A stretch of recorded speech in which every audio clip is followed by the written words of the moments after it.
Oh, it's on. Okay, hi everybody.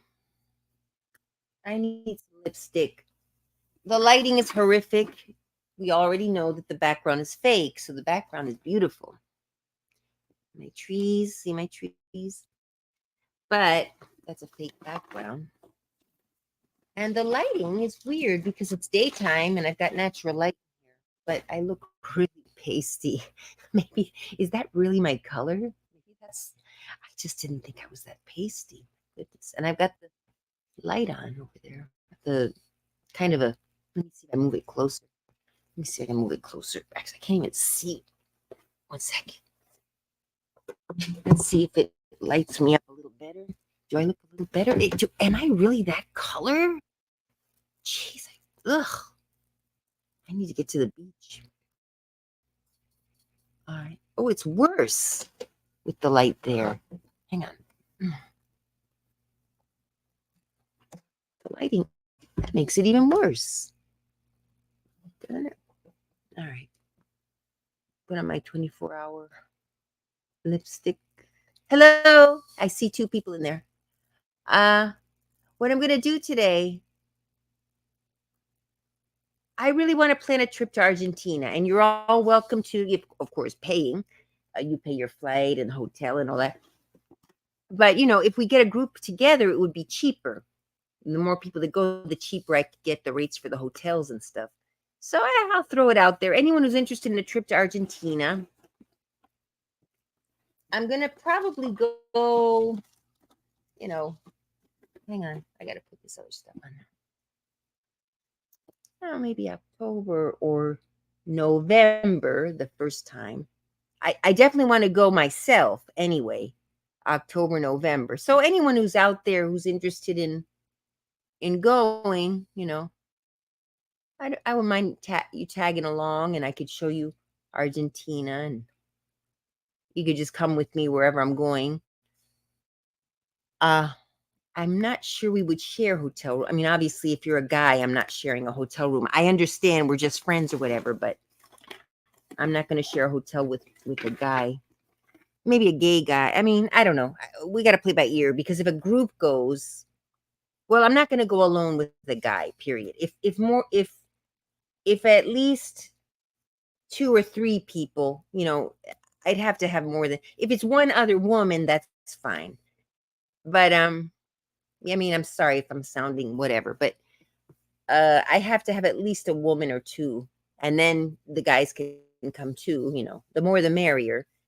I mean, I'm going to assume we're all good people because we're leaving the country with our passports. So if you have any checkered past, like murder or something, well, of course, maybe you were never caught, or you might be on the refuge. It is a little risky, but we'll be in another country. So I don't know. I mean, I've thought this many times, organizing tours to Argentina.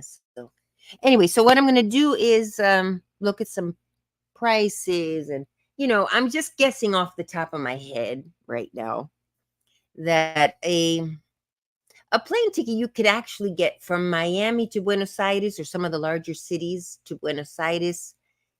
If you're lucky, you get one for under $1,000. I don't know if lately you can do that, but sometimes you get really good deals. So I could look into flights, but sometimes people get better flights just on their own through their points. Maybe you have points, maybe you have. So I'm not sure I can get you great deals on flights, as I'm not a travel agent or anything. I'm just a regular person. Let me see here. Let me just look quick at some. I use Travelocity. I like Travelocity. Now I would book the hotels directly, though. I wouldn't go through the computer. If people are coming, what I'll do is I'll call the hotels in Argentina directly, because I could get a better deal, and they'll charge me in pesos, and they may do it at at the level of the dollar, but of course the more people, the better deals I can get, most likely. But anyway, let me do a quick going from, I'm going to say Miami, because a lot of flights leave Miami. So wherever you are in the US, you find how you would get to Buenos Aires. So let's say Miami, Miami, leaving from Miami. You can leave from Fort Lauderdale also. You see, since you all live in different parts, some of you may live in other parts of the world. So I really can't do the flights for you. You all have to, maybe I could do a special flight from Miami that, through an agency if you all agree to meet in Miami, something like that. But yeah, maybe some of you want to visit Miami and then take a quick trip to Argentina. It depends how much time you have. So, but here we go. So Miami, Florida, going to Buenos Aires would be the best in to start. I sometimes I go to Cordoba, but it's not a direct flight to Cordoba anymore. It used to be.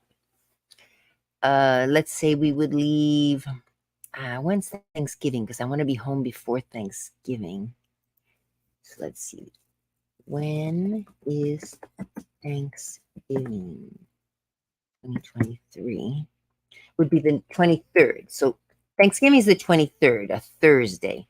So I want to be home before that because I want to be home for Thanksgiving. So let's say we left on, and I'm going to guess some of you work Monday through Friday jobs. So let's say, well, here's the other thing. I could go to Argentina myself, and then you guys, let me know when you're coming in, and I could arrange to meet you throughout my time there. So you actually don't even have to come exactly the dates I go.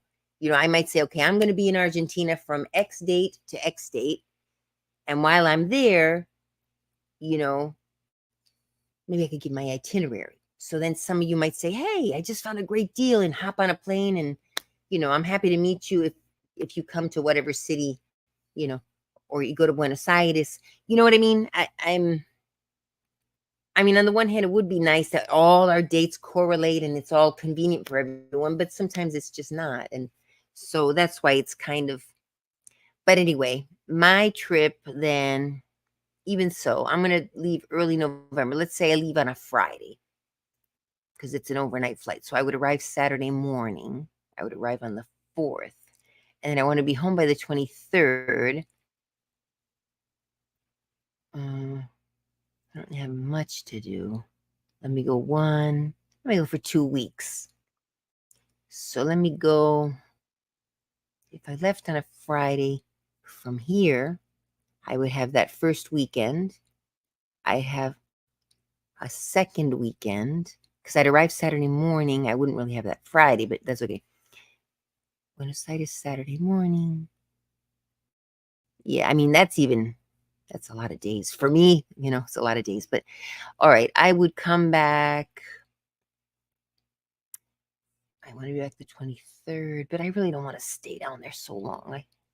2 weeks I'll stay. Okay, so let's say I come back on, I'll see which flight's is cheapest. Let's say I come back on a Friday. So I would leave November 3rd and I would come back the 17th just to start, just for an idea. So one traveler. And the flight from Miami, and there's flexible dates, so you can compare prices for nearby days. I guess you could do that on a lot of the other. I'm not looking at the chat right now if anyone's chatting, but I will in a bit. Look at that, under $828, $839. Are those nonstop? No, there's one stop. That first one is 15 hours because there's a stop in Lima for 5 hours. So that's no good. It really should only take 8 hours to get to Argentina. Here's a good one. So $846 on Aerolíneas Argentinas. Oh, here's the other thing, though. I mean, that's why you guys consider it. For example, one day I went to Argentina and I found a flight from Miami to Mexico City. It dropped me off early in the morning in Mexico City. And the flight out of Mexico City was that evening. So I took advantage and I said, hey, I'll take a little tour of the city, spend the day in the city, and I'd still have time to. So I left my suitcases at the airport. There was a place that would hold them for you. You got to pay. No, I didn't. Now I remember because, my suitcases were going on to the next flight. I remember now. Yeah, I was wondering what I do with my suitcases. No, my suitcases were checked all the way through to Buenos Aires. So I was in Mexico City for 12 hours till the flight. So yeah, I, took a taxi into the city, took, saw some things, went to the Frida Kahlo Museum. Then I took a tour bus around the city, had some lunch. Then went back to the airport, with 2-3 hours ahead. I like to not be rushing. But I mean, I had plenty of time to get a little taste of Mexico City. So if you guys are planning your trip, you might consider that. Say, oh gosh, 12-hour layover in wherever, and you'll be like, oh my God. Take advantage of that. Say, hey, 12-hour layover, great. It's a free visit, to a city that you don't know. You get to see few things, and it was fun. I had been to Mexico City when I was like a little girl. My parents went on vacation. I wasn't even 13. I remember I was like a, preteen, maybe even younger. It's probably 7 or 8. Anyway, so here, for example, Miami to Buenos Aires, that's only a 3-hour stop. Miami, there's a 5-hour stop in Lima. That's not quite long enough. 5 hours, it's enough to go in, eat something, and come back, but I wouldn't risk it. It should, if you're going to do that, it should be a long layover. Like this one. Okay, this one. This one stops in Houston for 11 hours. It's a city in the US. So you would leave Miami. It's a United flight. Leave Miami. Let me see when it gets to where. I'm trying to see the whole show details. Here we go. So this particular one would leave in Miami 6:35, and you'd be in Houston in 3 hours. Then the layover is 11 hours, almost 12 hours, 11 hours, 44 minutes in Houston. So you might say, hey, I've never been to Houston. Why don't I take that one? And the price is cheaper because you've got that long layover. So, if you see something that looks like a negative, you can flip it into a positive. That's my point. So actually, I've never been to Houston. Maybe I will look at that one. It's only $839 round trip. So yeah, problem is you'll be, you can't really sleep in all that time. You can sleep on the plane, just try to stay awake, get some energy drinks in you or something. But here's another one. Let me see what other ones. 2 hours in Houston, 1 hour. Yeah, the others all are short layovers. But that one is a lot cheaper, and it's a 12-hour layover in Houston. So you see, flip a negative into a positive. Plus, yeah, all the flights after that get more and more expensive, $1,000, $1,200. So yeah, so to get a cheap flight, go for those long layover ones and visit a city that you never know. So that's number one. So let's say you can get it, but let's say the maximum, let's say you don't want to do that. The maximum from Miami to Buenos Aires, the absolute max, and that's expensive, is $1,200 round trip. So just always calculate the highest. So let me open an Excel sheet, which I will share with you guys. I had to open a new, I'll look at I'm sorry, guys. I'll look at the chat. Let me see if there's anyone chatting yet. Oh, wait a minute. Comments. There we go. Let me see. Hello, Desmond. Hello, Katiana. Yeah, I'm talking about the trip to Argentina. I always get so tired when I travel on a plane. I doubt I could tour a big city like that. Okay. I found it I liked it. And Mexico City was interesting. And I found out afterwards, wow, you were in Mexico City, so dangerous. You could have been kidnapped. I don't know. I mean, I stuck to the tour sections. I didn't go into some unknown places. I went to the Frida Kahlo Museum. Then I took a double-decker tour bus around the city. Oh, I went to this outdoor shopping market where they sold fruits and clothing, and but it was all outdoors, and it was fun. It was 2012 or so, a long time ago. So I'm opening a Google Sheet, but I've got to I'm going to do a shared sheet. Let me open a new sheet, and I'll share this sheet with you guys. And we're going to call this Argentina Tour. And I'll give you all viewing rights. It'll be a public sheet. Argentina Tour. It's not the set in stone plans. It's a sheet I'll start developing, and as people want to, here's the thing. Yeah, it'll be just the budget and the costs and all that. I won't put any personal information of you guys. Like if it turns out a bunch of people want to come, I'll keep my own private separate list with the names because I would need for the hotel. Well, no, they don't always ask for your well, they will ask for your passport at the hotel, but that's you personally showing it to them when you get there. But for the plane, you have to go to Argentina, you have to have a passport. And depending what country you're from, you may need a visa. I'm not sure if Argentina's insisting on visas from the US. They were for a while. So, we would, but, if people show interest, I can find out or help you find out that information to make sure there's no glitches. And I would, anyway, we'll play by ear, but, I'm very good at organizing it, all right, so here we go. So this is going to call Argentina tour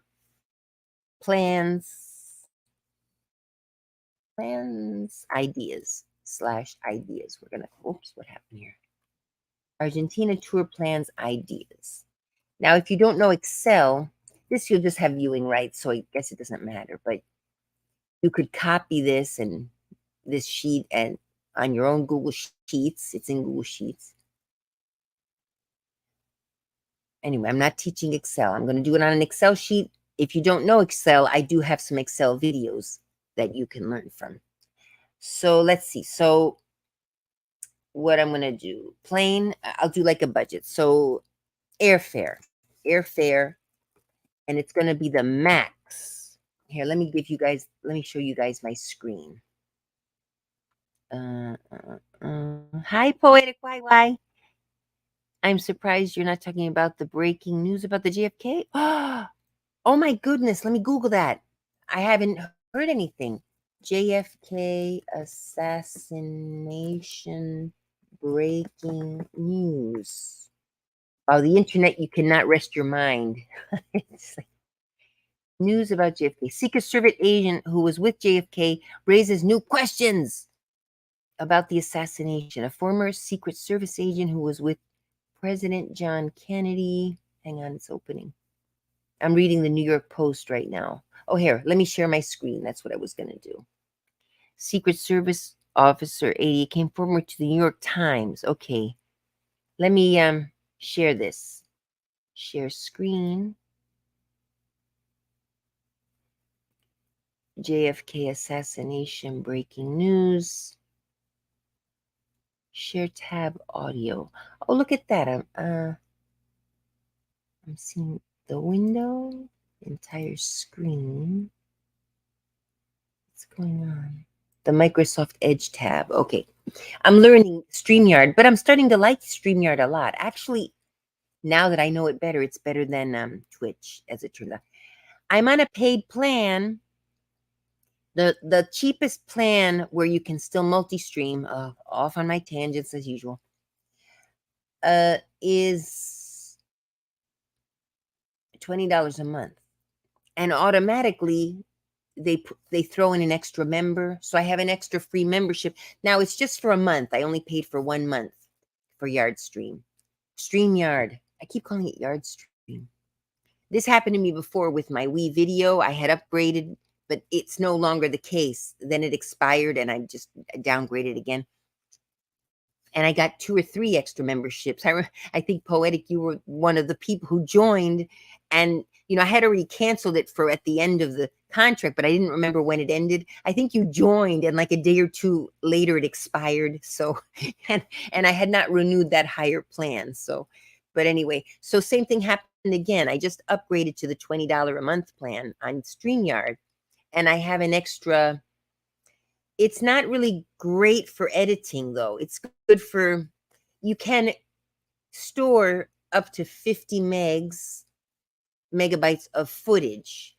And then, of course, so it's not really great for storing and editing. It's really for live streaming. But you can store a few videos, and worst case, you can download the saved video and then delete it so that you don't use up your, assuming I were going to stay longer with StreamYard. But anyway, if anyone's interested, I want to be fair. Maybe I would pick at random or something. But I tried joining the editing club. But yeah, I had started a video editing club, which I should do because a lot of people edit videos. Either Katiana is a filmmaker. I guess a lot of video editing. So it's a way to have videos stored. Plus, that is good for video. It's an excellent edit for editing. I love it. It's like Windows Movie Maker, some a bit, but better. But yeah, StreamYard, as far as at least at the $20 level, it's not. I would not recommend it for editing, but for multi-streaming, yes, it's working. Oh, another problem I've noticed on this StreamYard, because now I'm streaming to Twitch and to YouTube. You can't comment. I went to YouTube yesterday to see how it turned out. You can't comment on the videos. And I'm looking here in streaming, and I tried to switch it over there to allow to comment, and it wouldn't work. And I tried switching here, and I can't find any ways to do it. So okay, if you have videos you pre-recorded, I would help you. Oh, thank you. Yeah, and the good thing about that upgrade that I did, I could get, I think I was allowed two extra members, and it came with royalty-free clips as well. It saved my own videos. You can save your guys' videos in your own section, so you could keep your videos private from the other members if you want to. It was really great. You could share your videos with the other members for everyone to use, the videos, or the videos you only wanted for yourself. You could open up your own private section as well. So, um, you know, so that was good. Hyperactivity is called. Yeah, I've always been very hyper. It's a OCD, bipolar. Some would say Tourette's. I don't have tics now as bad. I kind of do, but I'm able to hide them. But I would have tics, and it runs on my mother's side. They're very hyper and skinny and hyper. But we also have eating disorders, like, well, but not anorexia as much as just binging. But we just love to eat. But I don't know if it's loving to eat as it's part of it. We like to eat. It comes from my father's side. Oh God, their genes are all messed up. Maybe I would have had, if I would have ever had children, maybe I'd get lucky and the kid would get good genes from the father. Maybe the father has calm genes. I believe there is a calm gene. I would have had to, if I were now in hindsight, if I were ever to decide to have children, I would have to try to find the calmest man with the calmest family, which my brother did. He married a very calm. Oh my gosh. You want an ASMR? I wish she would. She's a lawyer. I don't think she's going to do ASMR videos, but oh my goodness, nothing rattles her. She's just, and I bet you, because my family was Italian, hyperactive, even my father was a little calmer. He was a lot calmer, but he still wasn't as calm as, as others do. And my brother's very calm externally, but inside he's good at, like, I try to harness the energy and keep it in and maybe try, but I it takes a lot of training. I probably should have gone to yoga or done some martial arts, which I tried, but I don't like the martial arts because at least the ones I did, blah blah blah. All right. Like growing up Argentine American. Oh, would you ever do a Q&A show where I could ask questions on your talk? Yeah, I want to start doing a talk show. See, here I am with all these ideas. Katiana and I did a little bit of a mini interview yesterday on her production, Speak Out Loud, for those of you who watch my videos. There are previous videos. We did a watch party. Okay. Yeah, I have a lot of energy, but it's not nice energy. There are people that are energetic and there are people that are hyper. And a hyper person can become an energetic person, but she or he needs to learn to channel. And I don't have any outlets. I don't. I go to work. When I'm working, I come home. And that's about it. And I don't have really friends. I'm not in any club. And I've never been a person to socialize much. So my energy is just kind of all over the place. See, here's the thing. I'm very self-aware, but I don't do anything about it. I know what I should do and I just don't do it. So, I can't blame anyone. Sometimes I'll get depressed. I'm a messed up person, but the only difference between me now and me when I was young is that now I know it's a little easier to deal with because I know what I'm supposed supposed to do. And I just, if I'm choosing not to do it, then it's on me. If I'm not a happy person, or if I'm not a balanced person or whatever. I just had a bag of candy, you know. I don't need sugar, I don't need caffeine, but I still drink both I had coffee and caffeine. And yesterday I had, oh my gosh, you guys, I had 2 energy drinks yesterday. What the heck am I doing with energy drinks? I just like the taste. They taste really good, but I probably still have leftover energy drink in me. I had 2 of them, 2 Red Bull Zero. Anyway, let's look at this. Yeah, I grew up Argentine. It's interesting being a first generation American. You don't feel, well, some do, and you can be from the same family. Like my brother, now he's more interested in the Argentine part of it's not like he hated Argentina. He was just not as into it as maybe I was. And that will happen with a lot of first generation Americans. They'll either be super American like my brother, and he was popular in school and he spoke English, and I speak English too, obviously, but I would speak Spanish more at home with my parents, and he would just speak English. He wouldn't be, and maybe that's because I'm younger. I'm not sure what the reason is. And I, have my American friends, and I went to American school, and there were no Latinos in my school. Maybe a couple. There was one girl, Marero was her last name, but she didn't speak any Spanish. And then I had another uh, girls from Ecuador that went to high school with me. Their father, we have similar backgrounds. Their father was a doctor who came from Ecuador. My father was a doctor that came from Argentina, but we were all born here. We were the same age. So I did have more of a, and I'm still in touch with one of them on Facebook. We communicate more often than with a lot of my other high school friends. But yeah, I didn't know a lot of Latinos growing up. Now a lot of the Latinos are here. Uh, Miami was Cubans, and then we had Latinos up there in New York, but I hung out with the American kids, and they would be refugees or, recently immigrated, and they didn't speak English. So I would kind of overlap a little with them, like, hola, and I'd speak Spanish, but I didn't feel part of them. I felt more connected with my American English speaking friends. And I'm white, so I kind of blended a little better. I didn't hang out with the black kids either. We had a lot of, African Americans. And so they say the North was supposedly less racist. It was just a different kind of, a more polite racism, let's say. Not racism, but a little bit racism, yes. You still did think, now I'm grown up and I realize it now that I'm grown up, oh, be nice to the black people, be nice to them, don't call them these horrible names. And so it was a more polite segregation. you know we all went to the same school, but uh well, we had assigned seats. So, and it was, segregation was no longer legal in the South either. It was the 70s, I think. Segregation officially, of course it continued unofficially, but officially it ended in the, was it 1969? It was after Kennedy was shot. Actually, now we're getting back to so let's see what they have to say about Kennedy. Yeah, that might be an interesting interview for you, Katerina, also, if you want to ask me about that. But yeah, growing up Argentine American, see how I'm kind of like talking about it without meaning to. But yeah, I kind of didn't feel 100% with my American friends either, but I did feel more American than Argentine or Latina.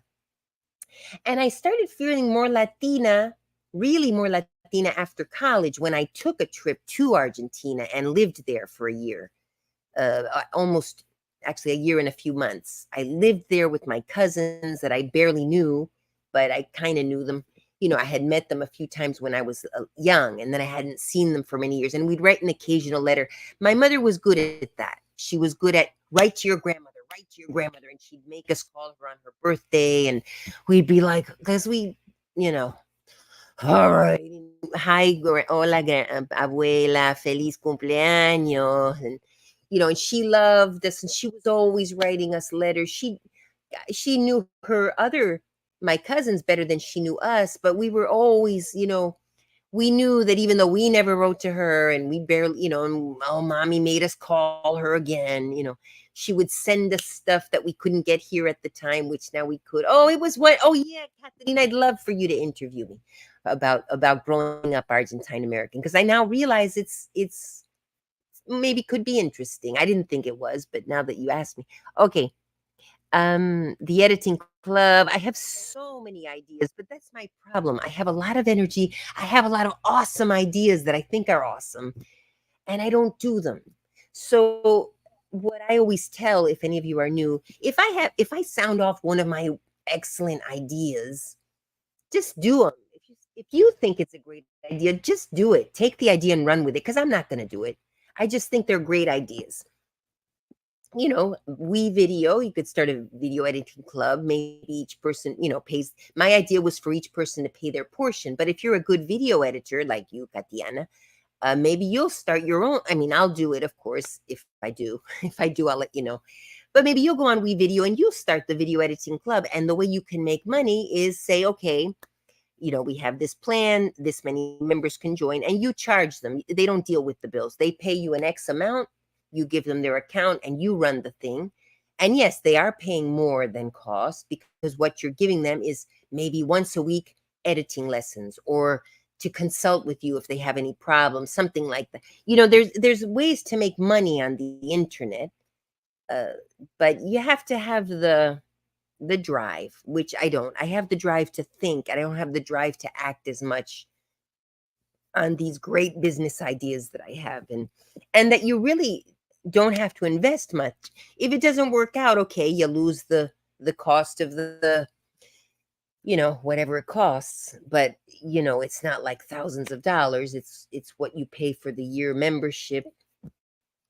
Anyway, let me start. Yeah, YP Lowell, because that's why I call it Ramble Scramble. And because I'm just all over the place. Okay. Did you end up going? This is supposed to be about the Argentina tour. Okay. Okay. I'm going to read a few of these things. You tried joining. Yeah. If I do it again, Poetic, I will definitely. Well, I'll let everyone know.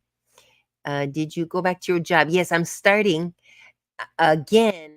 Not permanently, but they called me to come back for a 2-week assignment, which I believe they're going to keep extending. The only thing is I'm back without benefit, which I didn't have the benefits anyway because I was on the trial period, but I could have joined their benefits plan, but they fired me. So now I'll probably be working as an independent contractor, which is fine for my personality right now, and where I am in my life right now. That's perfect for me. It might not be good for someone who wants to have the stability of the benefits and all that, but I have benefits. I have health insurance on my own. Actually, Obamacare, I believe it's because of Obamacare that I can have such cheap insurance. I don't have a job, you know, and I went on the marketplace. I didn't. I called Florida Blue, and he asked me a few questions. He said, "Oh goodness, you don't earn enough to be on a paying plan. We have this plan, blah blah blah." He didn't say Obamacare, but he said we have this other plan. It's an HMO. It is an HMO, which aren't necessarily much. They're not better. There's a few, but no, it's a good HMO. Even I don't know. I'm happy with it. I'm waiting for the other shoe to drop because I'm like, it's cheap. Whenever I want an appointment, I go. The waiting times are not that much. I don't get a bill. I said, where's the catch? I know something's gonna happen. Now, when I file my taxes, that is a catch, when I found my taxes in April, if it turns out I earned more than what he calculated, I will have to pay something. So, but I'm not earning more, and I got fired on top of that. So, but if I would have stayed in that job, maybe so there's a catch somewhere. But if you're not earning a lot, at least, I tried to understand it. I read, but it's so complicated. I don't know how I feel like I'm getting away with something, or I guess I'm living off the people that are earning more, much more than me, and maybe they're paying into the pot and that's covering me, which I think it's great. If this is how Obamacare is, I was always against Obamacare. I was like, oh, socialism, socialism. And I am a conservative, but on that one, I might have been wrong. I guess we'll see. I'm still thinking there's got to be a catch here. It cannot be this good. you know. So we'll see. When I file my taxes in April, I'll let you guys know. But so far, I'll have to admit that at least so far I may have been wrong about Obamacare. So there you go. I'm willing to admit that maybe there are some things on the left that, I should be reconsidering. And that might be one of them. Yeah, because at the time, I think I had a job or something I didn't need, but now I'm in a situation where maybe sure, maybe it's because I'm a crazy nut that can't hold down a job. Okay, but I have health insurance. So, but yeah, I guess the people who do have a steady job and are working are paying higher premiums. And I guess the complaint is, why should I, as a person who's went to school, studied hard, break my back, more than however many hours a week these people work? I wouldn't know. um, you know, I guess I could see maybe they're like, why do I break my back and I got to pay this nutty lady down in Florida's, premiums, or, I'm not sure what it is to be on the other end. So maybe that's where the other shoe drops. It's in someone else's. So I don't know. I guess we have to see. But that might be another interesting thing to talk about. I'd love to interview with, a rich person who, you know, now, a rich liberal person would say, yeah, I do pay a lot in health insurance. I know that a portion of my money is going to helping. Some people would call me lazy. I don't know. I love working and I don't always get paid that well. And I love the work. I don't work necessarily for the money when I work. I like but again, you all know my situation. And I live in my parents' garage and I don't pay rent. But imagine someone like me working and it is expensive to pay rent. I think I would have trouble if Obamacare weren't there. And a lot of people don't have steady jobs. They're living paycheck to paycheck now, these days anyway. I'm not completely in the real world because my father buys the food. I don't eat much, so it doesn't cost them much to feed me. It doesn't really cost them to house me. I use some electricity and but I'll buy stuff for them sometimes. Like my mother needed eye drops yesterday, so I bought her eye drops. They're $13. I mean, it wasn't cheap. Ordinarily, I might not have spent I got the good ones, the good eye drops. It's not like I could have gone to the dollar store, but I felt that these were better because they had a kind of a gel. She has dry eyes, so and I guess, I'm helping them well, I don't help them that much, actually. I think just me being here is nice for them because anytime they have a problem with the computer, for example, they don't know how do I do, and I'm not the most patient teacher with them either, but I do help them. I say, oh, Daddy, I explained this to you yesterday, but you got to press this button. And he retains the information that after one or two times, but my mother's forgets. So she'll come to me often and ask the same question over and over.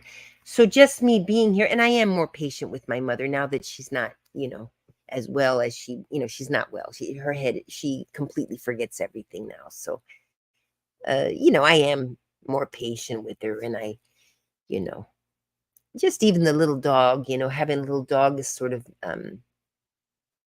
she doesn't get out much. She doesn't always want to go out. That's the thing. We're happy to take her out. And my father takes her for a walk, blah, blah, blah. Here I am on a tangent again. Yeah, the place of fun.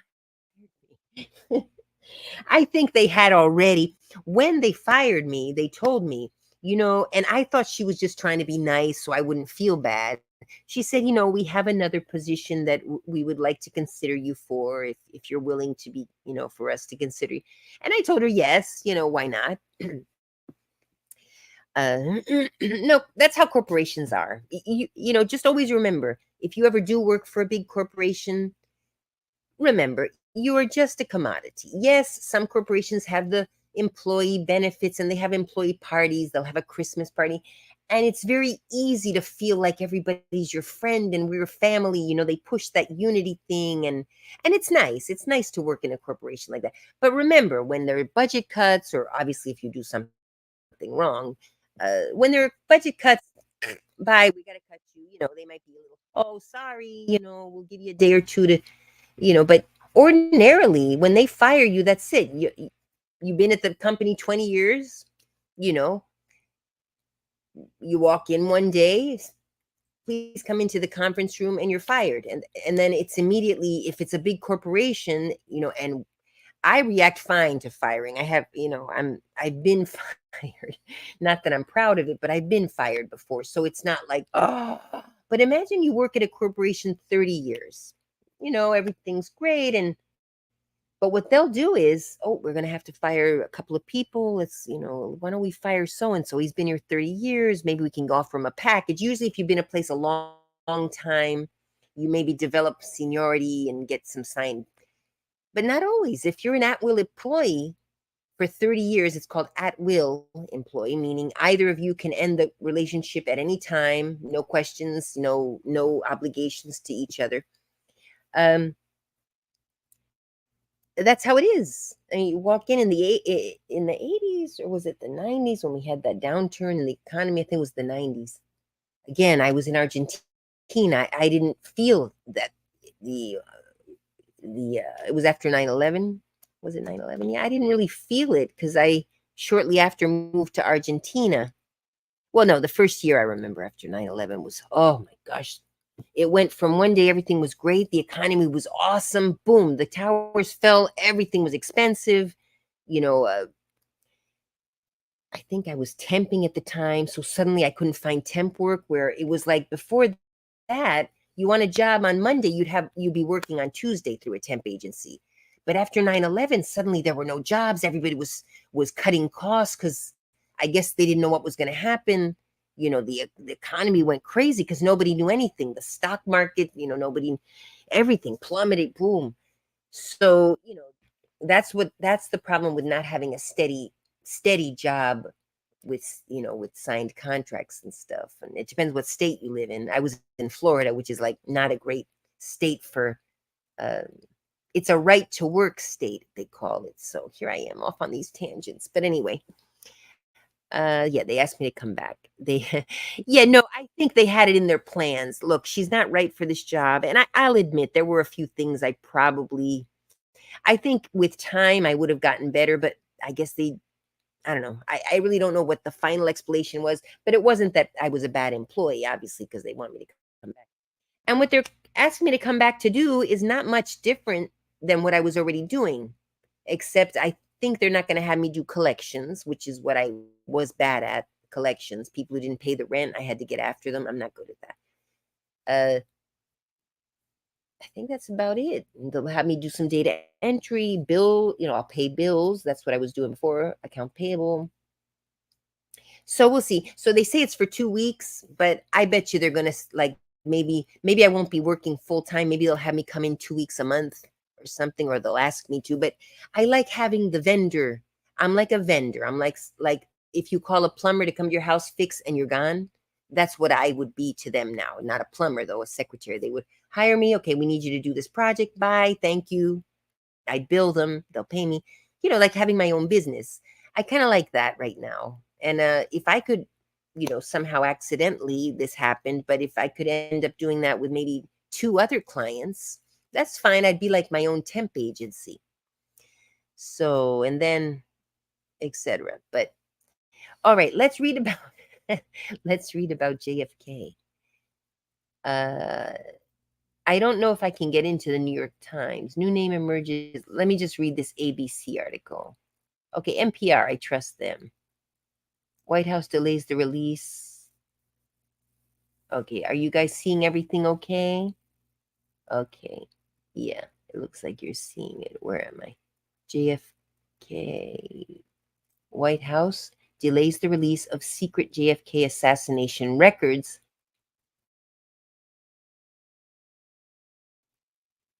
Citing COVID-19. I don't understand that.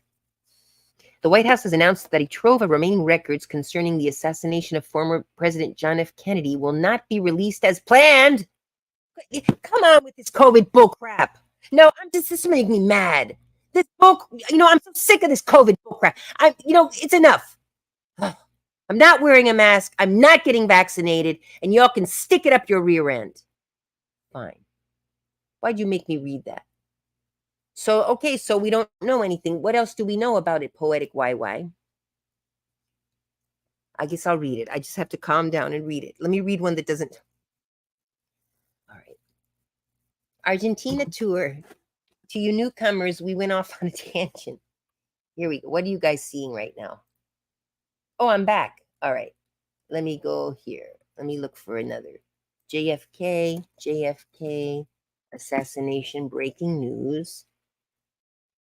JFK assassination witness breaks his silence and raises new questions. That's so stupid. What does COVID have to do with anything? Release the damn records. Well, oh, they could be contaminated with COVID and we're going to get sick from them. So stupid. JFK assassination witness. Oh, here we go. New York Times breaks his silence and raises new questions. Oh, that's good if I can read it. I thought I had to have a subscription. Paul Landis, one of the Secret Service agents just feet away from John F. Kennedy when he was assassinated outside his home in Cleveland on August 7th, 2023. He remembers the first gunshot for an instant standing on the... I'm not going to read the whole thing. He entertained the vain hope that maybe it was just a firecracker or a blown tire, but he knew guns and he knew better. Then came another shot and another, and the president's brains got blown out. For so many nights afterward, blah, blah, blah. And the count differs from the original. Okay. Landis has spent most of the intervening years fleeing history, trying to forget that unforgettable moment etched in the consciousness of grief. You know, I don't like these flowery articles. Just get to the point. His memory challenges the theory advanced by...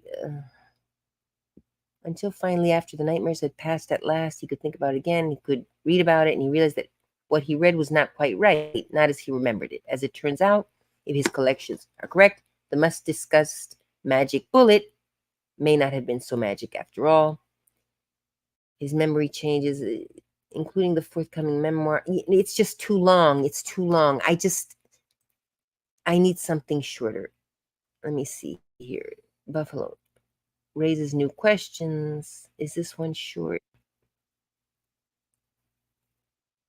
BBC, thousands. Is this the one? Let me see. Is this one shorter?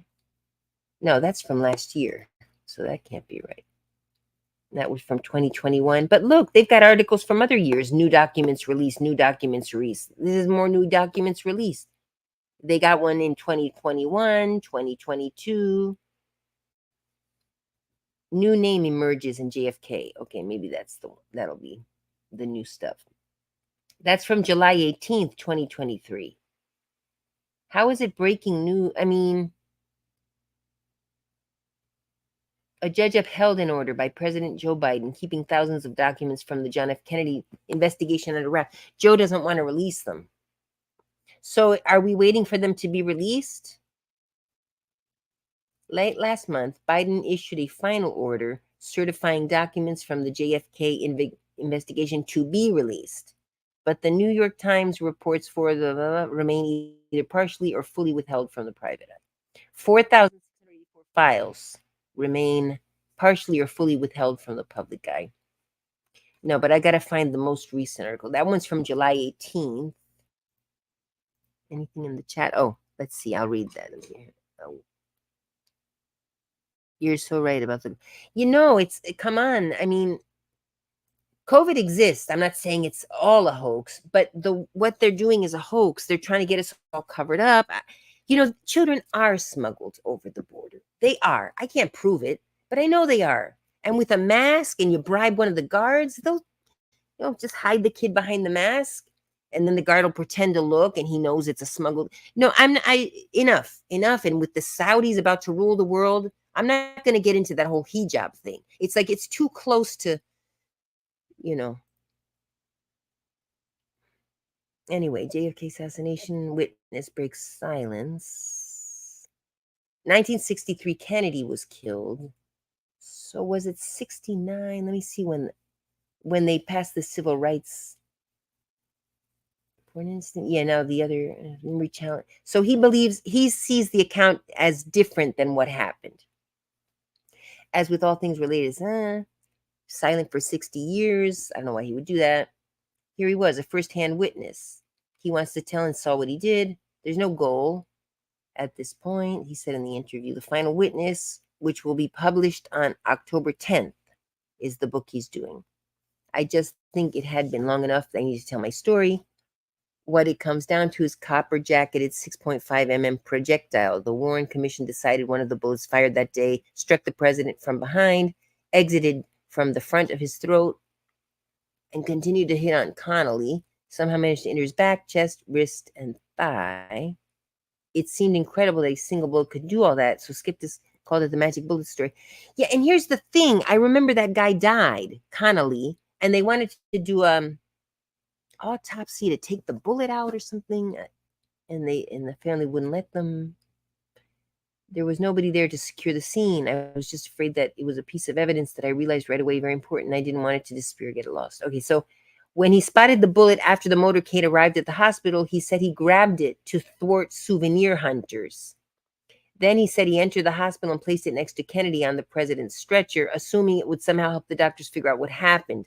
Oh, goodness. At some point, he now guesses the stretchers must have been pushed together and the bullet fell. And, oh, okay. So he actually picked up the bullet. And yeah, he should have said, look, he just put it on the stretcher. Oh, sounds like my brother. Just something stupid like that. Okay. I like my brother, but he would do something goofy like that. Like no common sense. Yeah, just put it there. They'll figure it out. President was just assassinated. Okay, when was the Civil Rights Act passed? 1 second. When was the Civil Rights Act passed? 64, right after Kennedy. So yeah, so by the time I was born in 66. So it was, and I lived in the North, so there wasn't segregation up there by law, but there was segregation. It was just, I don't know. We didn't realize it, that it was, I don't know, maybe you're just drawn to people that you're familiar with. And it was also the socioeconomic, because there was a young lady who, I mean, there were a couple young ladies, but not many. I only had one friend, her parents were teachers. And then I had another Black kids that I knew whose father was a doctor. So as you go up, I'm not saying we were rich, I always remind you, but doctors back then were comfortable, very comfortable. They still are, I guess, depending where you go, what you get into. So, doctors would be friends with each other because they worked together, and the kids would play, and you notice it less once you get past middle class or a little bit above middle class. The segregation starts to disappear because ordinarily you'll be either exposed to more, or maybe they have higher education many times, and it's just different. The problem when there's that very, very I don't want to, harsh racism is more overt racism.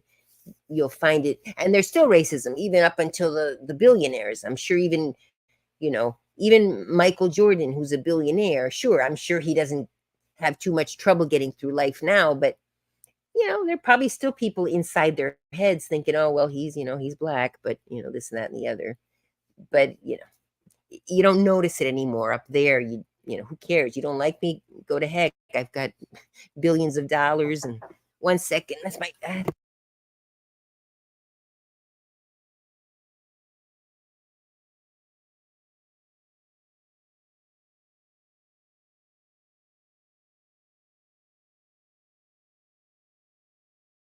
Oh, that's my mother. She was wondering if I was okay and if I was here, because she forgets that I'm here. And I hope that was muted. She didn't say anything weird or crazy, but sometimes I'm worried, one of my parents will come here and say something that I don't necessarily want people to hear. So thank you.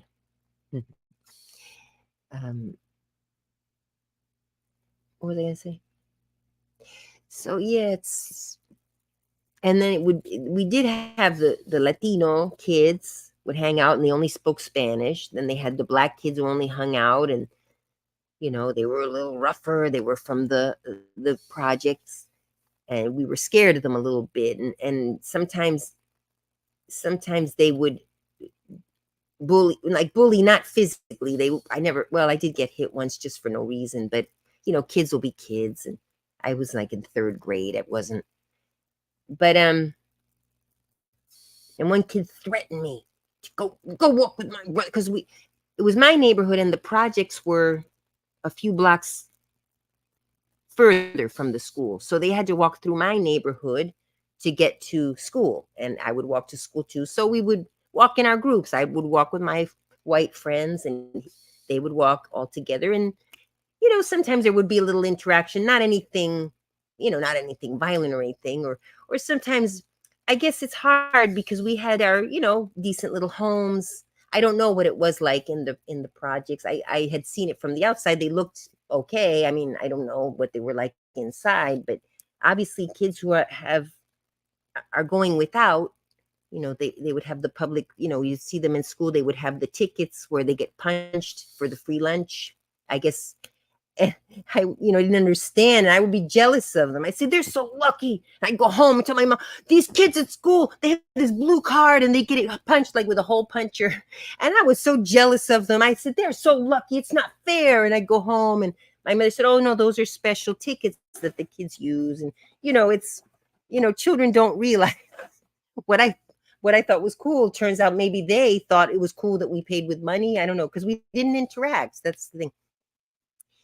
And yeah, and occasionally they would like kind of say stuff to us like, oh, you know, and I understand now in hindsight, but at the time we didn't. We were all third graders, fourth grader, like, oh, and they thought we were rich. We weren't, but to them, I guess they thought we were rich, so they would sometimes, occasionally, really not that often, say stuff like, oh, these rich kids, they think that they're better than, stuff like that. But we would just ignore them because we were scared. And then one day I was alone, though. I was walking home alone. Not that, there's any problem with that, but yeah, we would walk home alone. I don't know if kids walk alone anymore at that age, but it was a safe neighborhood pretty much. And I don't know what was going on. I heard some ruckus, and then one girl came running up to me and whap up the side of my head, but it hurt like, and I didn't know what I did other than I was just walking. I guess they, and of course I wasn't going to fight. I didn't know how to fight or anything. I was just like, oh my God. And I just kept walking. I was so scared. There was a few of them. And I heard one voice say, "Oh, dummy, you shouldn't have done that. Now she's gonna go tell her mom and this stuff." And I was so scared that I said, "Oh no, don't worry. I'm not gonna tell anyone. I'm not gonna tell." They didn't even tell me not to tell anyone. I was so scared. I just gave it up. No, it's okay. I'm not gonna tell anyone. I'm not gonna tell anyone, just so they would leave me alone. And they did. They did. I don't know what reason she had. I never knew, because I was just walking. But I guess because I was by myself, and maybe she had anger about something. I don't know. Who knows where? I'm sure her life maybe wasn't easy. I mean, this is all me thinking as an adult. And but yes, so it makes you even, I mean, unless you're a more mature child, you're ordinarily not going to try to be friends with them anymore. But and then there was another part of town. See, that was my part of town. It was kind of a white neighborhood, and then the projects were a little bit through our neighborhood. And then there was another part of town where Black people and white people were all poor, and they all lived in the same neighborhood, and they got along better than these, because they lived together. Obviously desegregating makes you more familiar with each other's cultures. So the white people in that neighborhood would talk a little more with the African American vernacular, not so much as the Black people did. But in hindsight, it's fascinating. At the time, you don't think of that stuff. And I guess I didn't know the South then, but I guess in the South, they just hated each other or something. They would use the N word, because then I did go to college in the South, because by then I graduated high school. I was kind of curious. I couldn't stand my parents. I was one of those rebellious verbally rebellious. I wasn't rebellious in that I did anything bad, but I was verbally very rebellious, and I can't wait to get out of this house and go to college. And I was a bad student, but my mother had insisted. I don't care. I really probably wouldn't have gone to college. But why am I talking so much? Oh my gosh! All right. So the main difference kids notice is hair texture. Oh yeah, of course, and yeah, and see that's the thing. Like they have their own views, and yeah, now we're more into telling the little girls how beautiful they are with whatever your hair texture, because it is beautiful, it's different, it's poofier, and but you can do a lot of things with it. See, when I was little and I went to school with girls with the cornrows and beads, how the little girls, and they'll walk and they'll make the noise with the beads. I've always loved that hairstyle and the poof. And again, I didn't understand. I thought we could all wear our hair. I mean, I didn't, you don't reason. So I went home and I told my mother, that's the other thing. I was jealous of the blue cards, and I was jealous of the cornrows.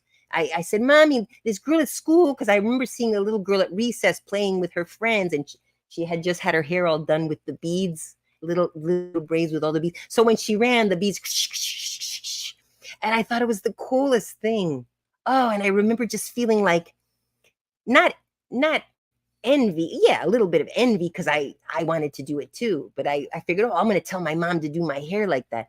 But then no, she told me, no, that's a hairstyle that she was always very, you know that's a hairstyle that the black children use because their hair texture, she was more, for being from a foreign country, she did a lot of reading, so she was sometimes more aware than Americans are, who maybe because she moved here and she was new, she tried to keep up. But back then we didn't have internet. So she would go to the library and read English books. She could barely speak English when she got here. And then she started reading. She read so much. She got very, very, it's sad to see her now. Uh, she would talk, and she could argue anyone under the table, like debate, but debate properly, not like insulting like I do. I get to the point where it started insulting. No, she would debate with facts, and she would get all these different newspapers. She would subscribe to different newspapers of all different, places. Different, but back then also the news wasn't as biased. The general news was all, the news, and then you'd have opinions, but the newscasters didn't give opinions. It was the news. This is what the news is, and then they bring on experts with opinions, and they would opine, but it was just more balanced as far as I remember. And I didn't pay that much attention to the news, but if one president won and he was from the other party that you weren't a party of, I just remember, oh well, better luck next time. It was taken more like, okay, well, this time that party won, okay, better luck in a few years, but it wasn't like today where, oh, we have to do this. And I think because of the internet and because information travels so fast, uh that gets people riled up. I'm gonna put on the air. 1 second. 1 second. Look at my pretty trees. Ow, ow, ow. Oh God, I've got to get off this mattress on the floor. Guys, 2024, I'm gonna change my life. All right, am I not the Argentine? Just in the chat, whoever's listening right now. So who would be interested, in finding out information? You're not committing to coming on the test, but on the trip, and you had expressed maybe in this Argentine trip. I'm gonna go, like I said, October, November probably. I gotta go back to it. And let me go to that sheet. Where is it? Where is it? Here we go. Argentina tour plans. Okay, so airfare, the maximum airfare. I would say you could get one for under 900 plus tax, but say absolute maximum for airfare. That would be up to you getting your plane ticket. Because imagine from Miami, but you might find one to Buenos Aires from New York or from DC, or so I'm but I think the maximum from anywhere in the US would be $1,200. And I'm telling you, that is a lot. Because, like I said, I just found one for 800 something. 800, I don't remember what it was because I closed that screen now. So, airfare maximum would be 1,200. Hang on a second. Let me put it here. I'll share the sheet once I have something actually share. Oh, wait. I could share the sheet with you, though. Hang on, because that way you'll learn a little Excel. Those of you who don't know Excel, I have Excel. I have Excel lessons that I have on the Twitch and on YouTube, but we'll do some here too. So share, present, share screen. Here we go. There we go. All right. So here I put maximum. This is going to be 1,200 airfare. You make it look pretty at the end. You can put it into a chart. We put that one in the middle. It doesn't matter right now. You make it look pretty at the end, but 1,200 airfare. Maybe make this one bold and make them a little bigger. Airfare. Make it bigger. So airfare, hotel, per night, depends where you stay. I like the Hotel Bisonte in Buenos Aires.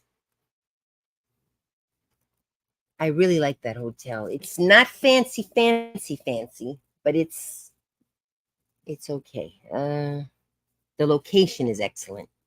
What's happening there? Karen, what are you guys seeing? Oh yeah, you're okay. Airfare. Okay, here's hotel. Well, let's see. Hotel Bisonte, Buenos Aires, on Libertad, calle, on the Libertad Street, Freedom Street, calle Libertad. Hotel Bisonte, Libertad, Buenos Aires. Because my mother had a little apartment in Buenos Aires, but it's rented and, for cheap. I mean, pesos are worth nothing. So, but at least there's someone living in it. That was our concern. That they're not be empty. They're paying the costs. So Bisonte, okay, on booking.com, but here's the thing. I would call Bisonte directly and speak in Spanish with them. And, I wouldn't go through. For the hotels, I could probably get good deals calling directly to the hotels in the different parts of the country. So, but here on booking.com, let's share that with you guys. Hang on a sec. This doing here. Let's show present. Oh, I can't show another. Hang on a second. Stop screen. Let me put you guys on the other one. Bisonte. Here we go. Hotel Bisonte. Oop, that's my. I'm not going to sign in. But let's say, what date did I say was going? I don't even remember. Bisonte Libertad. Okay, here we go. Location. Oh, that's the thing. It's a good hotel. Like I said, that's about the rating I would give it. Are you guys seeing what I'm seeing? Let me see here. Yeah, it's a 7.2. I agree with that rating. But location is amazing. It's in the middle of the city. Like you walk out the door, you're in the middle of everything. So that's the nice thing about it. Oh, look, you could rent an apartment. I'll see the prices in a minute. Plaza Sereno. See, that's not as centrical, but there are other parts of the Palermo's a very expensive part of Buenos Aires. Libertad, this area is nice. Downtown Buenos Aires. This was in Palermo, is where it's considered one of the higher level areas of Buenos Aires, like the highest. This one's nice too. That's well-off area. A lot of crime though. Where does the crime go when it was horrible. I didn't see crime, but I saw a lot of garbage and homeless, stuff that you in other times you don't see it. But anyway, by the Colón Theater, we could go to a tango show. It's by the obelisk. All right, let's see if the price here, show prices. So what date was I going to go? I was going to go, did I say the 3rd? Or did I say the 10th? Yeah, because I want to be back the 23rd. Yeah, so I think I said I was going to go on the 3rd. I was going to arrive on Saturday. So let's say, pretend we're going on the tour and you guys decided to come with me on that day.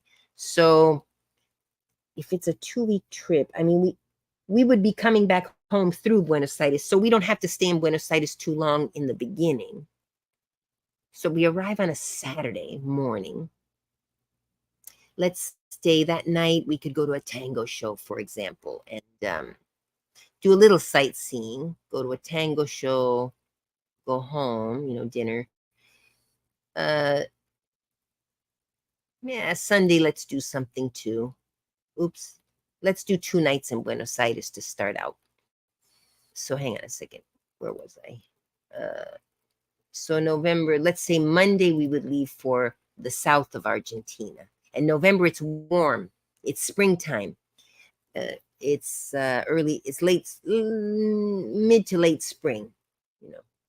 It's about, because spring would start in October. It's the opposite of here, or actually September. So it's like late spring. It could be pretty hot there in Buenos Aires, but the south will still be comfortable. It could even be chilly at night in the south of Argentina. It's the opposite of the US, where the north is cold, their south is cold, and their north is warm because it's closer to the equator. Anyway, what was I saying? So okay, let's do 2 adults, 1 room. So no, so the check-in would be November 4th, and the checkout would be November 6th, let's say. Search. Where are the prices? Oh, here we go. But like I said, it has no availability. Yeah, it's a nice time of year. Get a member-only discount price.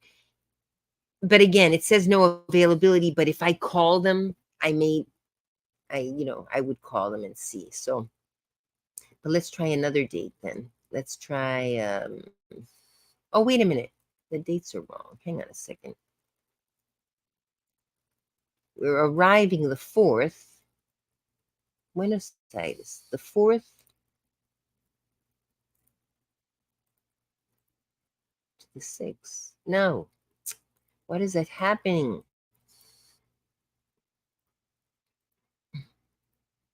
4th, 6th. There we go. Let's try it. 4th, checking out the 6th. See now. Checking for other dates. Yeah, it says no availability. Yeah, okay. Well, here are some other dates. Okay, that's 2 nights for. See, no, that's of course in Recoleta. That's a nice area. Here it's saying for 2 nights, 222. That's baloney. Anyway, this one will be cheaper than that, but I had another place. It wasn't here. I got it for like $30 a night. I think I got that one through Airbnb though. That one. So we'd see. But it was a cute little studio hotel. And it had a little kitchen, but it wasn't I liked this hotel a lot. It had a beautiful view. It doesn't have a kitchen or anything. It has a refrigerator. That actually looks exactly like the room where I stayed. It was very comfortable. And it was not $100 a night. It was like $60 a night when I stayed. So I'm sure maybe because it's that time of year, it starts to get nice. So anyway, so besides, let's say there's 2 people in the room. That would be $50 a person per night. So obviously when you double up, it'd be cheaper rather than 100. But I still even don't think it would be $111. And well, it would be less than that. All right, let's try other dates because I do want to see how much they would charge because it's all right, let's pretend we came on Monday and checked out on. All right, let's do 1 night. Let's try this. 2 adults, 1 room for 1 night. Wow, that's such a cheap. You know why it's all full here? Because it's one of the cheaper hotels in the nice area, and it's a decent hotel. So that's why this is a great hotel. If you do go to Buenos Aires on your own, this hotel is.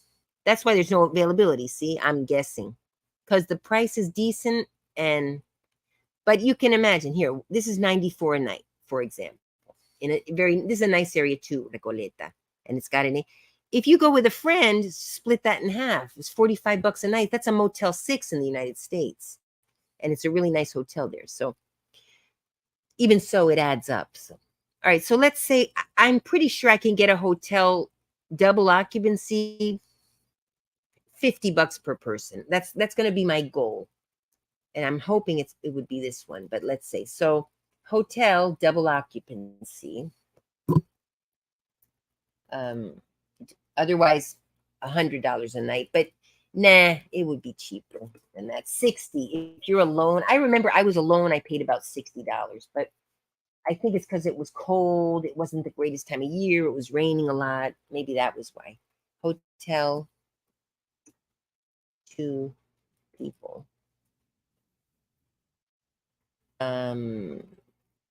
So I'll say 100, but that's for 2. But I want to do it per person. Per person. I want it to, we have to make it at hotel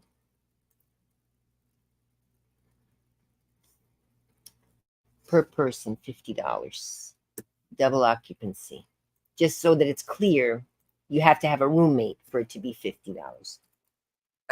I might be wrong, but I feel I could get it for that or less. I really feel like if I call directly and act like I'm an Argentine and say I have a few friends coming from out of town, I would get a much better rate than trying to go through booking.com. So hotel per person, double occupancy, DO. I don't want to say double.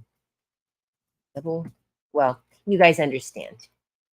So let's say $50 per night, though. We'd be in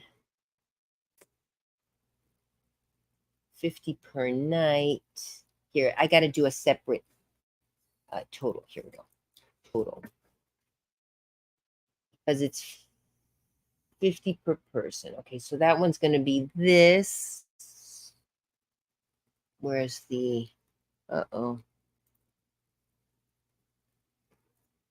Where's the sum? Where's the little key for the sum? More. Here it is. Here. So we're gonna actually multiply, but we want to multiply this one times 1 because it's just per person. So that's the total. This one, hotel per person, Buenos Aires. Let me see this. Buenos Aires hotel, 2 nights, double occupancy. Oh, I'm gonna have to make this bigger, and I'm gonna also make these numbers, these things small. The way I'm dragging these is I click on here. See there? I click. I left click. I click. And hold and drag, and that's how you make it fit. I see you can make a pretty chart. You can put the, make a pretty chart. But I'm going to make these smaller. In a second. I'm going to make these numbers smaller. There we go. I mean these letters here. No chat yet. If I ever went to Argentina, I would love to see a tango show. Exactly. In Buenos Aires, you go, they give you, and I went to a tango show. It was wonderful. And I thought to myself, if I ever do tours, of course I have to take people to the tango show. But what happened was I went to that show. It was wonderful. The food was good. Wine, it's all included. And while they're dancing, you're eating. But what happened was I looked around for a fire exit. There were no fire exit, and we were in a basement. And I thought to myself, and nothing happened, and the show ended, and I went home, and everything's fine. But I thought to myself, there were candles on the tables. And, anything could happen. There could be a fire. And the only way out was up the stairs. We were in the basement, and there were 2 levels of stairs. So I said, if I'm with tourists, especially if I have some elderly tourists, but even if you're not elderly, with that crowd down there, and I even said to myself, there's no fire exit. That's why in the third world, these are things you have to think of that we don't think of many times in the US because we have it all. We always have. It's by law. We have to have the fire exit with the red things and the emergency lights. This place had none of that. And it was a big, in the nice area, big big building.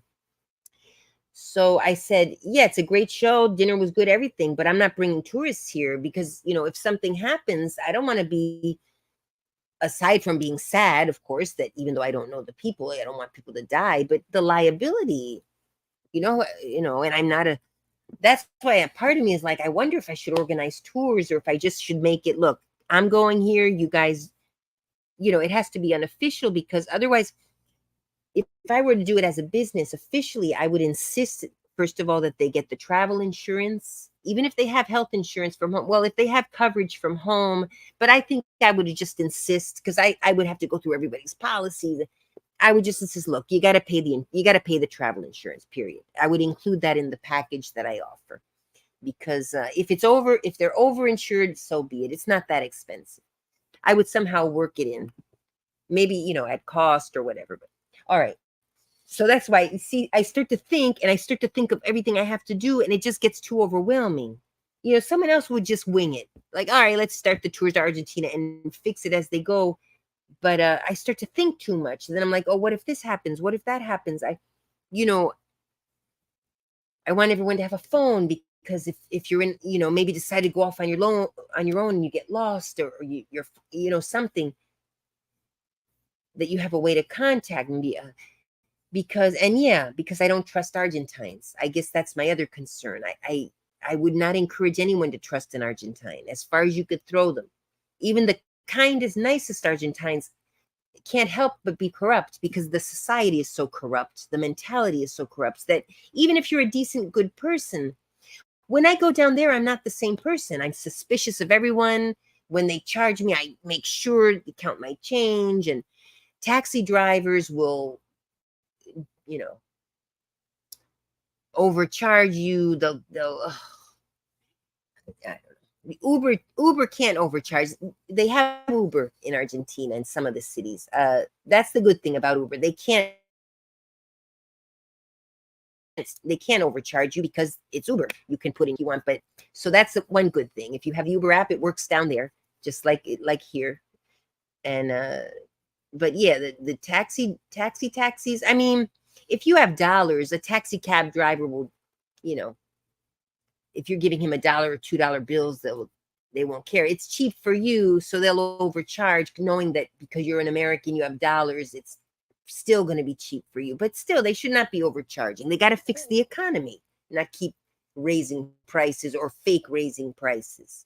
It's such a beautiful, beautiful country, but yeah, unfortunately, you might not have a nice time because you might get swindled but if you go in a group, you're a little safer. You're a little safer as far as that. And murder is not really common, but yeah, pickpocket, theft, I guess some assaults, things like that. Like in any big city or and in smaller places, it doesn't happen as much. But so what did we decide? Okay, so that would be Buenos Aires, 2 nights, double occupancy.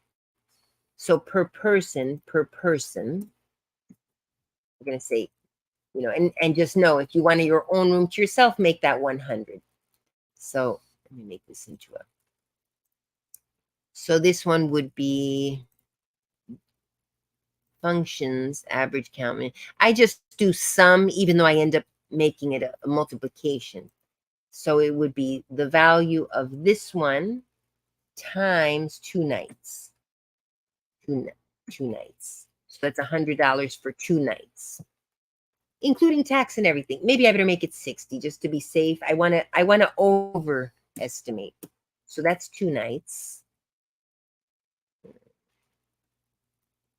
per person. Okay. In Buenos Aires. Then from Buenos Aires, I want to go to Esquel. That's the south of Argentina. Esquel, Trelew, south of Argentina. There's a few cities down there close to each other, so we'd go around there. South of Argentina. You see by the border of Chile, the mountains. I've never been to the north of Argentina where there's the Iguazu Falls. The Misiones, it's by Brazil. It's jungle. It's in Argentina, but it's jungle. And then over the falls, it's Brazil. The falls are shared between Brazil and Argentina.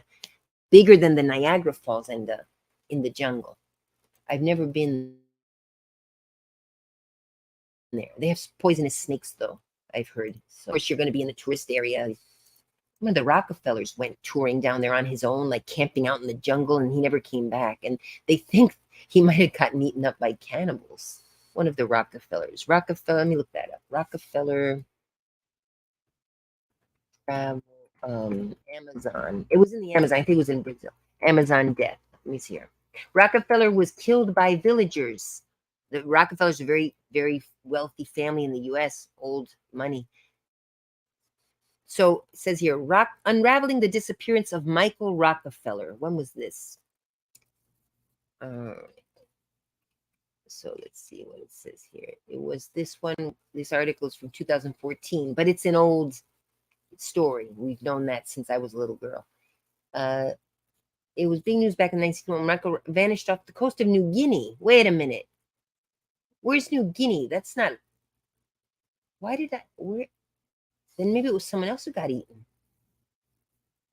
It's also what modern civilization has paid little attention to, at least. Wait a minute. I could have sworn it was in Brazil. It says New Guinea, southwest coast of New Guinea. Now I got to look up where New Guinea is. You see, with the internet, my mind never rests. Let's see here. Maps.google.com. New Guinea. New Guinea. I guess the guinea pigs are from there, right? New Guinea. Google Maps. New Guinea. It's over by Indonesia. What happened? New Guinea. And you know what I'm going to look up next? Where do guinea pigs come from? Oh, here we go. New Guinea. It's an island off of Indonesia, Singapore, New Guinea. By Australia. Okay. Far away from us. All right. Where are guinea pigs from? Oh, guys. See, I just can't. I can't stick to one subject. Where are guinea pigs from? This is me 24 hours a day. And then I want to know, I want to fill in the blanks as I go. So, despite their common name, guinea pigs are not native to Guinea, nor are they closely related biologically to pigs. And the origin of the name is still unclear. They originated in the Andes of South Africa. The Andes are the mountains that go down the border of Chile and Argentina. Between Chile and Argentina is the Andes. So they're actually from my part of the world. They're large for rodents. And okay, well, they're not from New Guinea. So that's answered. And then who got eaten by cannibals in the Amazon? All right, someone else then. Who got eaten by cannibals in the Amazon?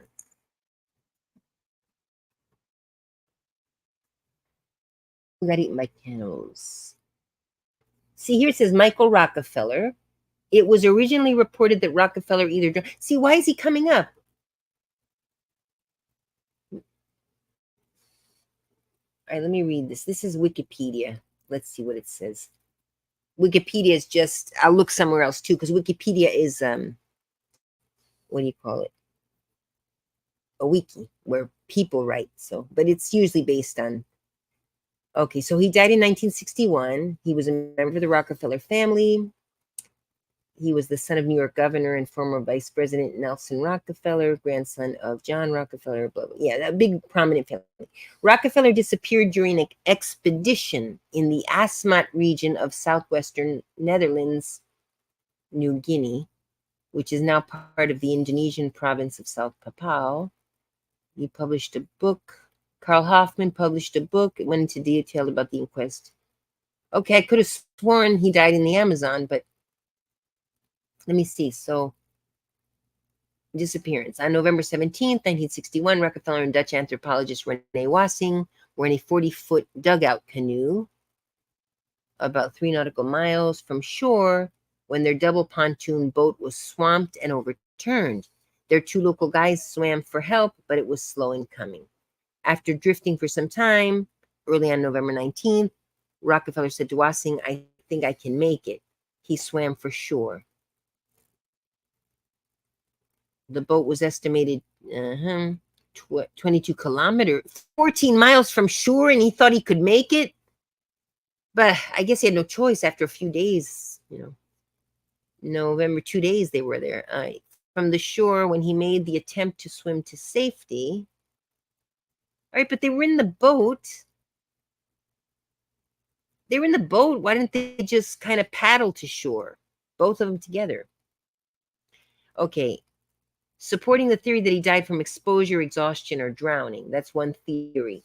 Wassing was rescued the next day, but Rockefeller was never seen again, and they did a lengthy search, and they never found him, and he was declared dead legally. It was originally reported that Rockefeller either drowned or was attacked by a shark or saltwater crocodile. Yeah, what the heck are you swimming in the... What the heck was he thinking? However, because headhunting and cannibalism were still present in some areas of Asmat, there has also been speculation that Rockefeller may have been killed and eaten by tribespeople from the Asmat village of Otsjaneb. In 1969, blah, blah, blah, investigate Rockefeller's disappearance. He dismissed reports of Rockefeller living as a captive or as a Kurtz-like figure in the jungle. What's a Kurtz-like figure? I gotta look that up now. But concluded that circumstantial evidence supported the idea that he had been killed. Several leaders of the village where Rockefeller likely would have arrived had he made it to shore had been killed by a Dutch patrol in 1958, thus providing some rationale for revenge. Yeah, revenge.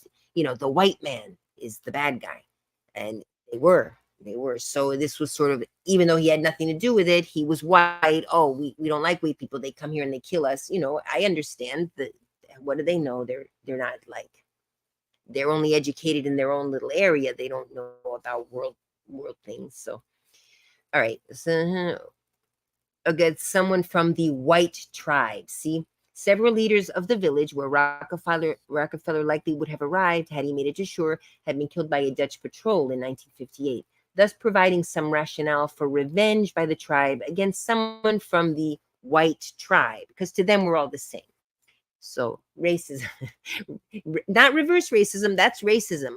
All those white people all the same, kill them. But I understand why, if we went and we killed their leaders and stuff. So neither cannibalism nor headhunting in Asmat were indiscriminate, but rather were part of an eye for an eye revenge. So they would even cannibalize each other when they had fights, like between tribes. So it is possible that Rockefeller found himself the victim of such a cycle. Oh, that poor man. Can you imagine? Well, I think I'd rather that than be killed by a crocodile. I think if I had to choose, what were the choices again? Eaten by cannibals, killed by a shark, or killed by a saltwater crocodile. Oh, no, crocodile, gone. No, I don't want to be killed by a crocodile because they drown you. Alligators and crocodiles drown you. The shark, well, you kind of drown too, but hopefully the shark will get a good bite out of you so you die quick. And I'm going to guess the cannibals just killed you. I'm going to hope they were humane in the killing. So I think I would choose the cannibals. Once I'm dead, if they eat me, what, I don't care what happens after I'm dead. I would just hope that they didn't torture me, that they would just kill me. So let's hope that's what happened to him. And then, or head-butted by an elephant, I guess. If they don't have elephants in New Guinea, though, do they? Are there elephants in New Guinea? Are there elephants in New Guinea?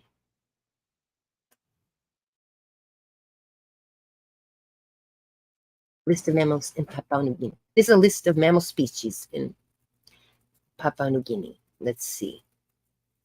That's Wikipedia also, though. Okay.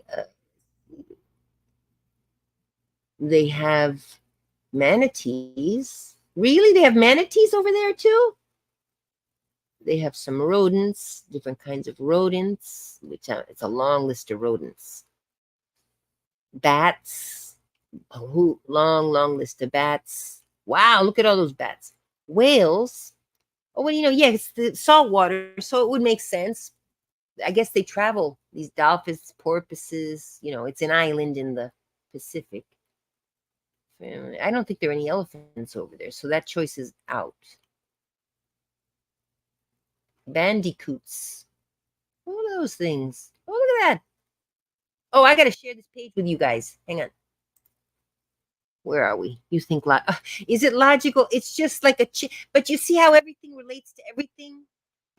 That's why people say, oh, you're all over the place sometimes, but it takes a long time, but and then we keep talking, and it comes back to where we started. And that's what I've noticed happens, because everything's logical. I mean, not logical, but everything's connected. Not logical. I'm supposed to be talking about Argentina, but anyway, I don't see any elephants. Let's not go on another tangent. I don't see. There's kangaroos and wallabies. Yeah, because it's near Australia. I've never been to that part of the world. And all these possums. I didn't know that many. Wow, you guys. Oh my gosh. Look, I got to share this page with you. And then we'll get off this topic. Hang on a second. Remove that. And then stop screen now. Share screen. I'm going to share the one I'm looking at. I can pick the screen. I like that because that way it doesn't flip from screens. List of animals. Look at all these possums. Look how many kinds of different possums there are. There's these are all like, look at these animals. Possum. Look at this kind of possum, that kind of possum, that kind of possum, possum. There's like all these different kind of possums. We have possums here in Florida. We have possums in the U.S., but they're like plain old regular possums. It's like a pink tail. I don't see it there, but and I'm not even going to start clicking on this. But anyway, I don't see any elephants. Mammals that lay eggs. Now, isn't that weird? There are mammals that lay eggs. Australia is the weirdest place. They've got animals with pouches, mammals that lay eggs.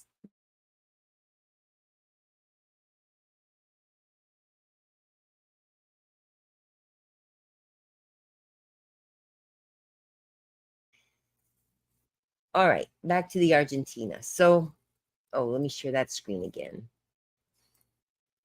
I could put it so that you flip from screen to screen with me, but I guess I have nothing to, I have nothing to hide. So you can follow me while I flip from screen to screen. So I will share, instead of just a tab, I'll share the entire screen or the window. What do you see if I do window, entire screen?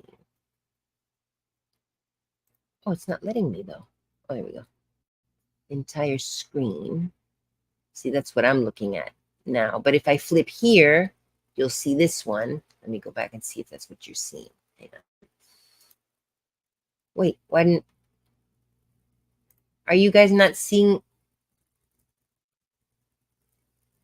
Let me go on my phone and see what you guys are seeing, because I can't do it on here.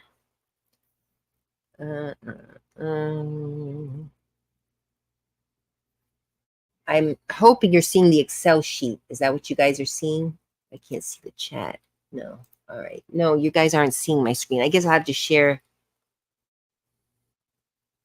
Hang on, let me just go quick. Live. Oh, yeah, you do see what I'm seeing. Okay. I'll leave this one. So then if I flip to this screen, I just want to see what you guys are seeing. Yeah, and my phone is delayed. So, all right. Let me go back to yeah, it is flipping from screen to screen. Okay, that's what I want. Otherwise, there's a way. That's why I like StreamYard also. You have the choice of, you can flip with me, or I can pick only one of the tabs. So even while I'm flipping, you guys only see, there's a lot more options than on Excel, on Twitch. As it turns out, I like this one better as I learned to use it. And I thought Twitch had the green screen, but I couldn't figure it out. I haven't used Twitch in a while with the green screen. All right, so that's 2 nights double occupancy in Buenos Aires. So we're going to do a trip for how many days? Let me see. We were going to go,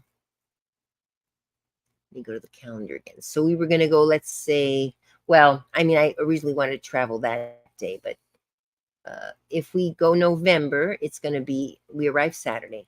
So it'll be 1 night, 2 nights. So, okay, 1 night, 2 nights. So on the 6th, we would travel to the south. Okay, so the 6th, we would travel to the south. And let me see. We might have to leave like noon. So by the time we get there, it'll be nighttime. So you can't really, or afternoon. You could do a little sightseeing. I don't remember what time the flights leave, if it's in the one flight per day. Like it's this teeny little town in the south of Argentina. There are all these teeny little towns. The biggest town is a small town. And so there's one airport and only one plane flies in per day. And I think on Sundays they don't. I mean, but it's very developed. In spite of being small, it's a very developed town. You know, a lot of people are leaving Buenos Aires because of the crime, and they'll move down to the south of Argentina. It gets really cold in winter. So let's say there again, I'm gonna guess for every night $50 or $60. So here we'll stay. So this will be November. Let's say dates. We can change the dates. These are just to have an idea, because dates. So it would be November. Oops, that's the day we travel. Let's say November. Did I say the 4th? And then we'll change the dates. No, we'd be traveling November 3rd, arriving November 4th. So November 3rd, for example. And this would be November. I could fix those later. November, oops. November 4th through 6th. So that's 2 nights. Let me put these together.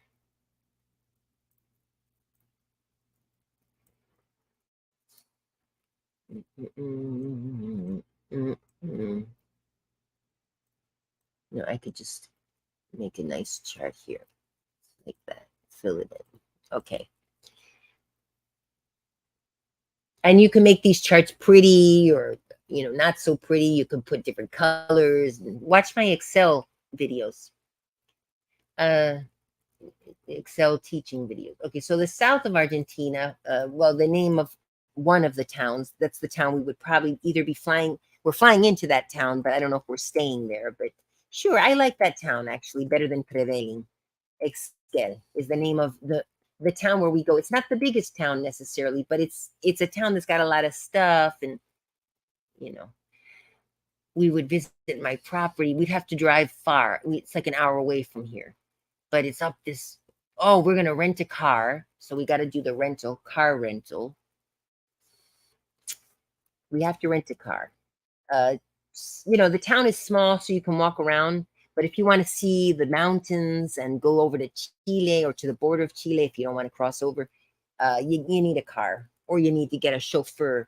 We would get a car rental, or we could hire a chauffeur to take us, depending how many people. If we get 20 people, I don't think I want to go over 20. I don't think I'm going to get even close to 20 people to go. But uh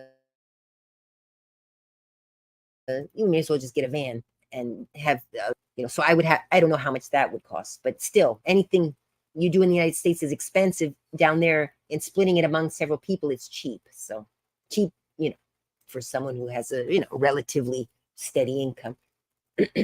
So car rental, Esquel, we would stay, well, Esquel in south of Argentina. Another place is called Trevelin. Trevelin is another town.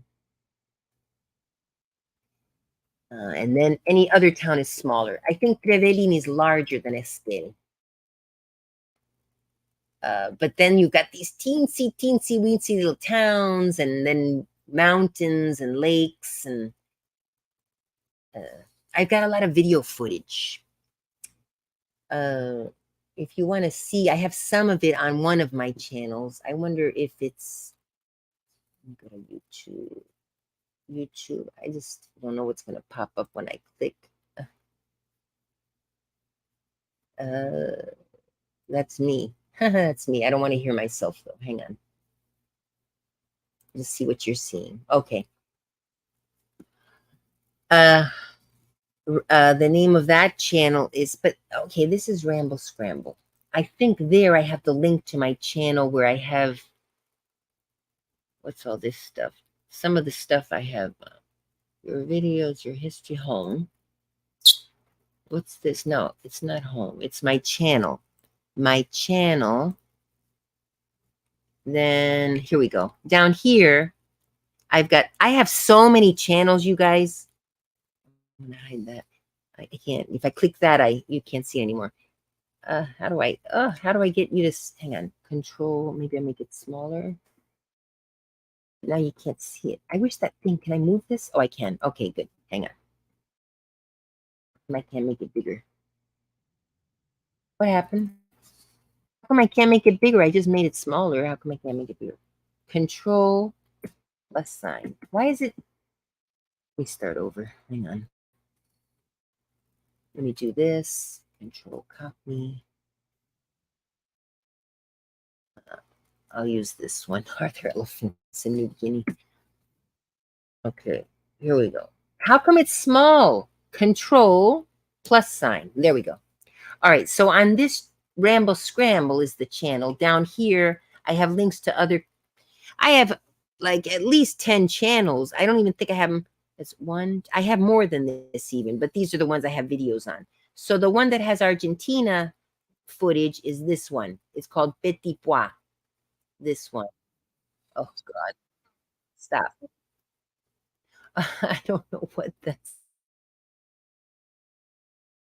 doing. Okay. Learn fast. Okay. I have some. This was, uh, you know, those aren't relative, but these are some videos of here.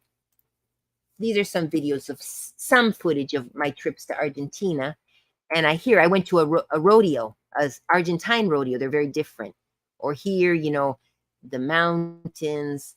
I went on a sightseeing trip with this man I met. And this is my little property, which I was visiting. I was considering buying. I ended up buying it. It's got this teeny little house. It's really not livable. I would have to do something. Then there's a winery nearby. Like I said, Mendoza is famous for wine, but this one is one of the few southern wineries.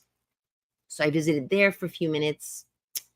Anyway, if you want to see some footage of the south of Argentina, I don't have any Buenos Aires footage here, but I should put some. I have Buenos Aires footage, Rosat. I have so much footage of Argentina. So I think what I'm going to do is I'm going to make this channel, the Petit Pois 585. This is the Argentine. Let me put the link for you. If you're interested in seeing what the south of Argentina is like, it's like Canada, I'd say. A lot of mountains but some people, it's more. I've been to the mountains in Canada, but I feel like Argentina is still somewhat untouched. Oh, this one I freaked out. If you want to laugh, I got scared on this one. This guy, views of Esquel from La Olla. Oh my gosh, it scared me. So cute. Anyway, so that's that one. I gave you the copy. It's Rockefeller. We'll get rid of him. Get rid of the. So I don't know who got eaten by cannibals in the Amazon, but somebody did. Your budget per night. Okay, here we go. Look at. I'm not going to do that right now, but my budget per night is 50 bucks. 50 to 60 bucks per person, double occupancy. And if we get cheaper, even better. But my maximum is gonna be that. I think it's doable. it's saying 50 to 70. Okay. Look, and that one didn't pop up. Hotels, breakfast included. It's not bad. Breakfast included. What does that not allow me? King's Hotel. Oh, I think I stayed at that one. One night, 2 adults. Look at that. 30 bucks a person. I might have stayed at that one because I stayed at one that wasn't crazy. But look at this. Is wonderful. Microcentro, Buenos Aires. Palermo's a nice, but look at the prices. Now that was for what dates? 7th through 8th during the week. 2 adults, so it's $30 a night. Our economically, so your dollars will go a long way. The highest cost should be your plane flight and the hotel, obviously, but food, clothes are expensive. Clothes, you're not going to get a good deal unless it's leather, but you can get a decent deal on wines. But remember, you got to travel with that wine. You got to send it they won't let you take the wine on the plane. So you have to send it, by suitcase.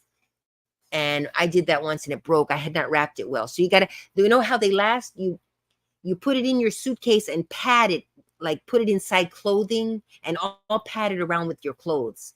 Like your dirty clothes, since you may not do laundry while you're there, just get all your dirty clothes into a pile and put the bottle of wine inside there, or the 2 or 3 bottles, but I get 1 or 2 bottles, but it's worth it. If you're there anyway, you get very good quality wines, especially if you know about wines, which I don't. I know about champagne, not so much about wine, but there are people who know about wines. They say, oh, wow, what a great deal. You get it straight from there. And they don't charge you extra to take the wine home. The airlines doesn't, as long as you don't go over the weight limit. But you cannot take it on the plane internationally. So just bear that in mind. You'll have to send it. I had put it in a box and I thought I had padded it well enough with bubble wrap, but I hadn't. It was a cardboard box. And when I arrived, only one, I brought 6 back though. 6 bottles, because I'm not a crazy wine person, but I really liked that particular wine. It tasted good and it was from that southern winery. One of the bottles broke. So, okay, I bought 6, I got 5, but the other bottles, the labels, I wanted to maybe give them as gifts, but the labels were all ruined because they gotten wet by the one bottle that broke. Anyway, blah, blah, blah. Still blah, blah, blahing. So I'm going to say $50 tops for hotels. I'm not going to even, I know we can get it for that. And even at the Bisonte. You might decide for $60, since it's double occupancy, you may decide, heck, I'll pay it. I'll stay in the room by myself. Some people don't like to share. I don't mind sharing, because in Buenos Aires, I don't have a free place to stay. I have a free place in Cordoba. I don't have a free place in the south either. So I would have to stay at a hotel. Now over here, yeah, there's a hotel in town, right in the center of Esquel. Or there's one further out, which could be fun, because the one in the hotel, you could even put 4 people in a room. I mean, it's up to you guys. If you don't mind sharing and you just want to do it cheap, you can get 4 people for $60, and then that's nothing. But there are these bungalows that sleep up to 1, 2, 3, 4 people comfortably, because in the hotel it's 4 people squished. You'll be kind of squished at the hotel in town, this well-known hotel. There are youth hostels. Some of you are young. You may decide on your own, well, I'm not going to stay with you guys. I'm going to go to this youth hostel. You can get a bunk bed. That might work for some of you that are on a very strict budget. You could get one of those youth hostels, and you get into a room with 8 people that you don't know. They'll do this in Europe, the backpackers in Europe, and you get a bunk bed, and that's it. And it's like $10 a night or something. And if you're concerned about your stuff, because you're people that you don't know in Argentina, maybe in that case, we'll take your stuff in the hotel room with us, and you just keep a few things. I'm talking to you, whoever wants to do the cheapest, the cheapest route. Otherwise, So, but again, I'm going to put 60 tops. And then on your known, if you decide to go cheaper, I found, this great hostel, and I shared a room. I got lucky, because whether there's 8 people or whether there's 2 people in the room, you still pay the $10. Like if I go and it happened to be empty that night and I'm alone in the 8 bunk bed room, I'm just lucky, So that happened to me. I got there the first night at that youth hostel. I went to a room that sleeps 8 people. There were bunk beds, and there's 1 bathroom that we all share. So that was great. I was like, hey, awesome. It's a room all to myself. But then the next morning, oh my God. And that's the thing. It's not male rooms and female rooms. It's whoever drops in, there's a bunk bed for you. So you share rooms with guys, girls, you have no choice really. If you want to, share a room with this guy came in. So the 2 of us were alone in there. He came in the morning. So and I was like, oh God. And could tell it was a man. I was kind of asleep and he just walked in. It's like, oh, okay, I was a little uncomfortable, but nothing had. He apparently was a decent guy, but apparently he had to go to the bathroom really badly, and I heard everything, and it was not number one. I'll leave it at that. And it's just, maybe if I were 20 or so, I'd think it was funny and it's like, ha ha ha, an experience to share with my friends. But I was already over 50 when this happened. It was a few years ago. It's like, what am I thinking? I just can't do this kind of stuff anymore.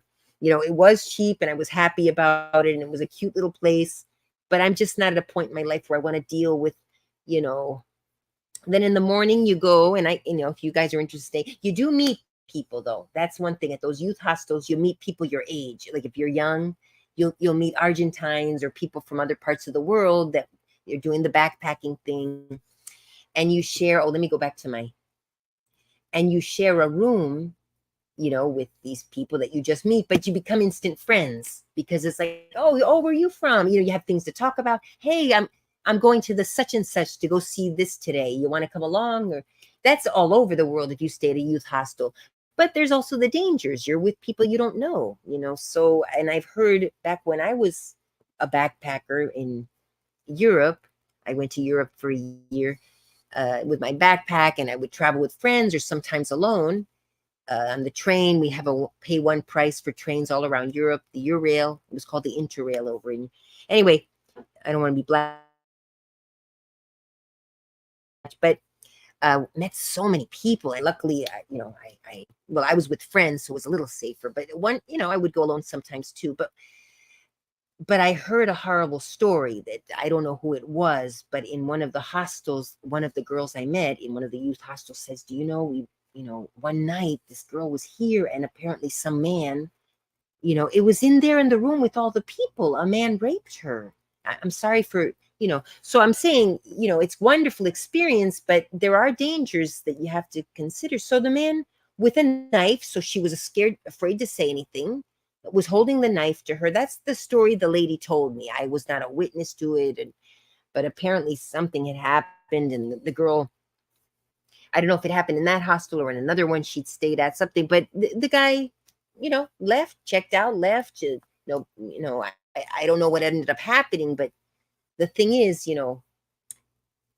maybe if you travel with a friend and yeah, that's the, I think you can choose. In some hostels they let you choose an all girls or an all women's room, but that was the cheapest, is just first bunk bed, first in, first out, so here's a bunk bed, and it happened to be with a room that had men in it also, and that happened to her. So I'm not trying to scare anyone from doing it, because if you're young, it's a wonderful experience, the backpacking and staying in the youth hostels, but we're still women, and even men, it could be dangerous, but women, equality, but let's be realistic. The whole world isn't so equality. There are men from other countries that don't feel the same way about women traveling alone. They think, oh, she must be loose. There are really some very delayed countries, and so that man maybe, I don't know who the man was, but perhaps he might have been, or maybe it was just some sicko from who knows where. It doesn't matter what country he was from. But my point is, we feel so free here in the US because we could say what we want. We could tell someone off. Until recently, you could have political opinions and not be castigated for them. But other parts of the world are not like that. We forget. A young lady mouthed off to some man in Dubai and is in jail for 6 months now. Let me look that up. Woman. Here you can mouth off to a man and hopefully he won't hit you. He shouldn't. But at least, even if he does hit you, at least you have a case. Oh, he hit me. All I did was mouth off. But we have to remember that we're women. We're not, biologically, we're not meant to be. Now, a woman can be free and can be a leader. I always have to reiterate that. I'm not trying to sound like this old, of course, women are extremely intelligent. We can compete with a man mentally in most jobs, and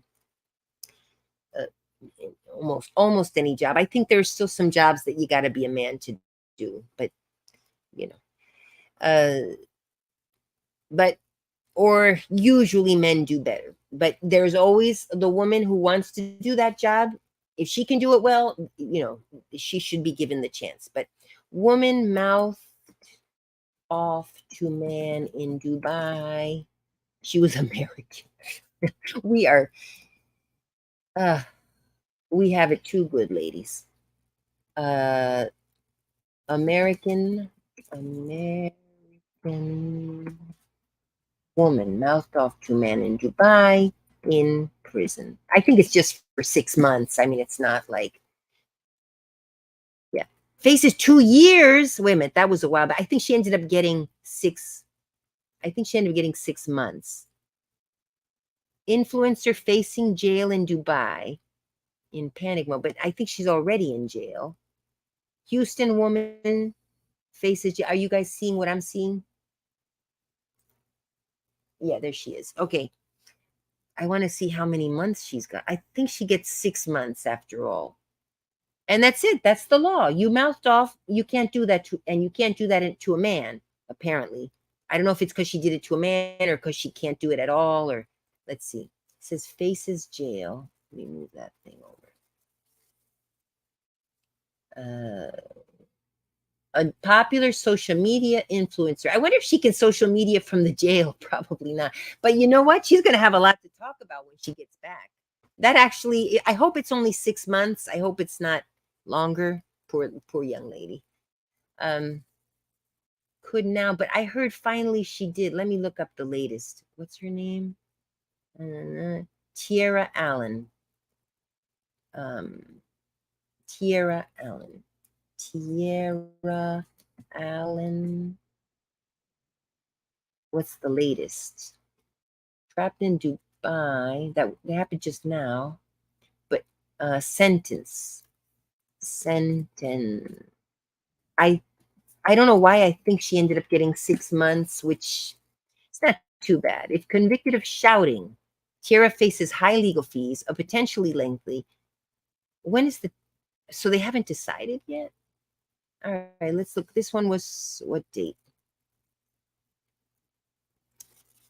Now, Argentina, you won't go to jail for screaming at a man, but you should not get hit either ordinarily. But,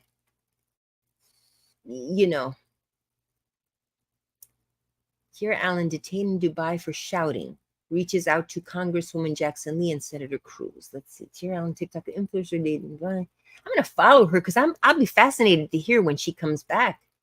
29-year-old Tierra Allen has been held in Dubai for shouting at a rental car agency who was following and intimidating her. I see. They were harassing her, and she fought back, and she's going to jail. That's my point. When you travel, you're not in America. And just when you travel and you experience this thing, now if she ever had I don't know the lady, but if she ever hated America, I bet you she's crying and praying that she can come home and she'll appreciate our country. Tierra is the latest American tourist to get caught up in what is common rental car extortion scheme. Look at that, explained Sterling. Rental car agencies are notorious for opening criminal cases against visitors with the promise to drop the case if they are paid off. Look at that in Dubai. Prevalence of blackmail is damaging to the UAE's tourism and investment sectors. Okay. When it comes to judicial abuse, right, but yelling is obviously against the law. This is why Tierra's mother has reached out to Congresswoman Sharon Jackson Lee, who's now looking into the matter. We have contacted Senator Cruz directly, that's Ted Cruz. Why, is she from Texas, this young lady? What would Ted Cruz have to do with it? Bring Tierra home. What we've seen in the past 50 years is that when representatives support their citizens, they're more likely to safely return home. But I don't know what's happened to her after all. Is Tierra Allen home? Let me see.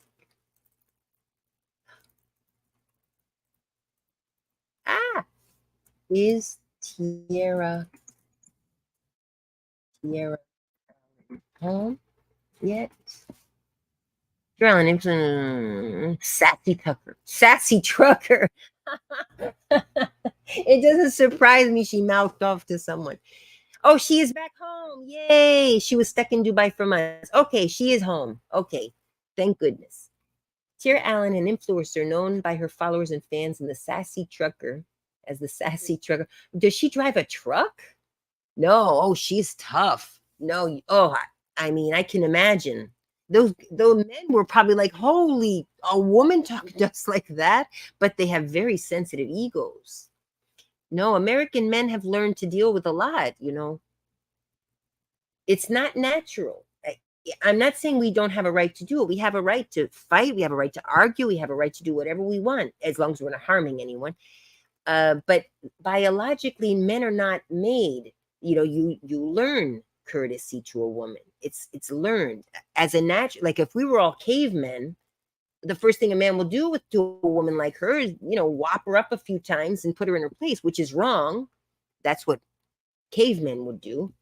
But now we're civilized people, and men, American men, hopefully most of you, have learned that no matter how horrible a woman is, as far as physically yelling at you, screaming, insulting you turn around because you're a man, you have more strength. But this all takes civilization. But some of these backward countries, Dubai is a very modern place, but the men are backwards in the brain. It was very scary for me because I didn't know at times if I was going to face jail time or go to prison. All right. Anyway, she's home now. Thank goodness. I don't know. So she was there a couple of months. I'm back and free. Well, let's listen to her. I'm interested. Can we watch her video? Instagram Sassy Tucker. Let's listen to her experience and let's see. I hope to hear her say, well, I now realize what a wonderful country we live in and how much freedom we have. And we got to stop complaining because a man looked at my leg as he was walking by. Granted, we shouldn't be accepting sexual harassment, but come on. Oh, you called me the wrong pronoun. Oh, I feel so violated. He flirted with me and I don't like him, so I'm harassed. Stop it. Yes, if he's completely harassing you like over a long period, but just if a man looks at you because you look pretty, and even if you think he's a jerk and he gets on your nerves, just I don't know. I see these American, only because I've lived abroad. I see the things the American women complain about. I'm like, shut up. In my head, I don't say it. Well, lately I've been saying it openly, and I gotten so sick of it. But anyway, Instagram. I mean, other countries are what? Women get stoned to death for having an affair. You can have an affair. It's wrong, but you can have an affair with a married man in America. You don't get stoned to death. I mean, let's put things into perspective. Instagram.com. I'm going to play this video so I stop. Oh, that's my doggy's channel. Make my doggy internet famous. If I can just retire. I don't know why I have his name in there. I think I was looking up. He's a model, a fashion model that died. Okay, hang on a second.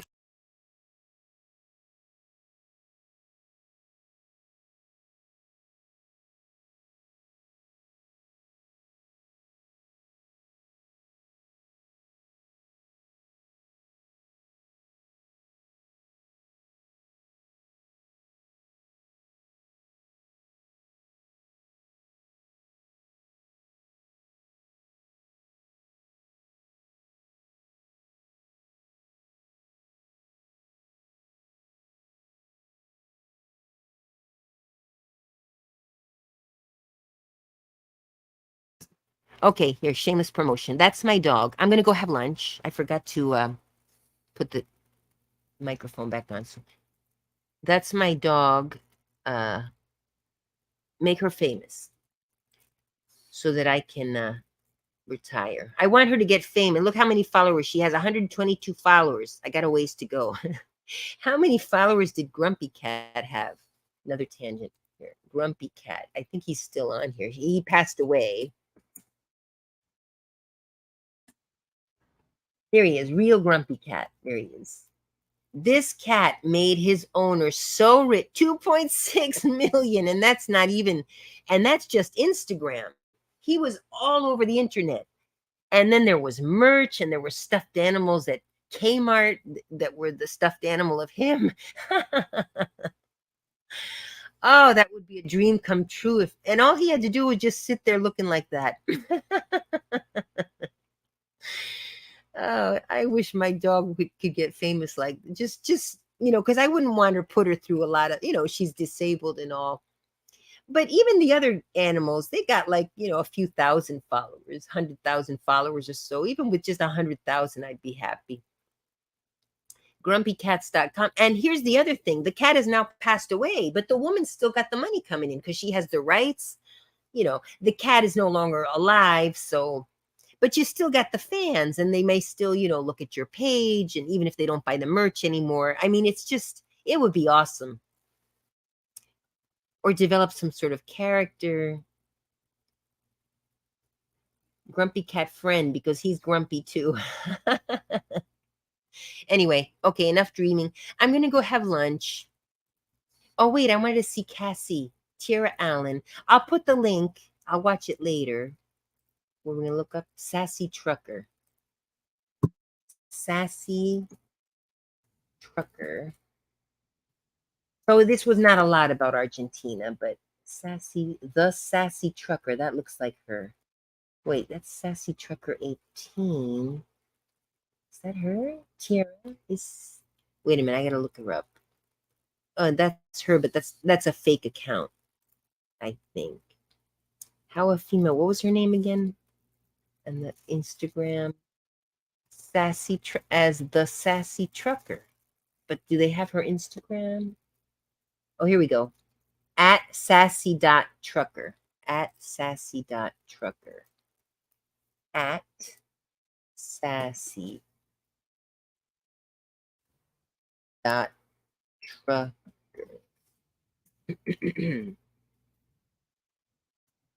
Where is she? Sassy dot trucker. Is that her though? Looks like a white girl though. Oh no, it is her. Okay. Personal blog. Okay, she's back. I want to see where she gets back from Dubai. Oh, she doesn't have that much stuff. She drives a truck though. Okay. Well, I thought she had done reels. Maybe it's here. Uh, get you a girl that drive a big. Yeah, that's an independent. See, that's a man's in quotes. That's a man's job. Are you guys seeing what I'm seeing? Yes. But obviously she's a woman who can handle it. You don't see many woman truckers, I believe. But I would have said, oh, women don't want to do that job. But apparently she does, and they get paid very well. It's pretty strenuous though. You got to drive a long, long, long hours. There's the danger of falling asleep, you know. Oh yeah, there is always a truck driver shortage. Those of you who are looking for a income, think about that. Truck drivers are always all these sort of blue collar jobs. They're always needing, and they pay decent. They pay decent. You don't need to have you should probably have a high school education, but you don't have to have, you just need the training. I better go. My father's going to ask why I'm. Uh, there are so many jobs out there that are short courses. Forklift operator. There's no excuse right now to be unemployed. You might not get paid a lot. Truckers earn well. Forklift operators, depending what state you're in, they may not earn that much, but truckers earn very well. And the training is, I think, a 6 months course, maybe, or there's so many ways to make money. All right.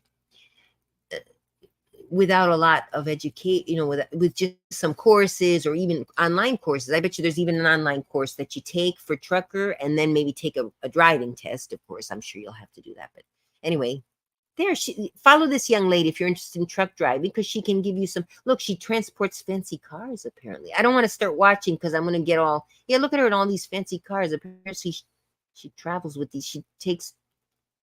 And if you end up owning one of those trucks, then you really make, because then you can drive it yourself or you can hire a driver. All right, I'm going to go, you guys. I'm going to go. I'm stop sharing the screen. Anyway, oh, I'll give you the share this. Share.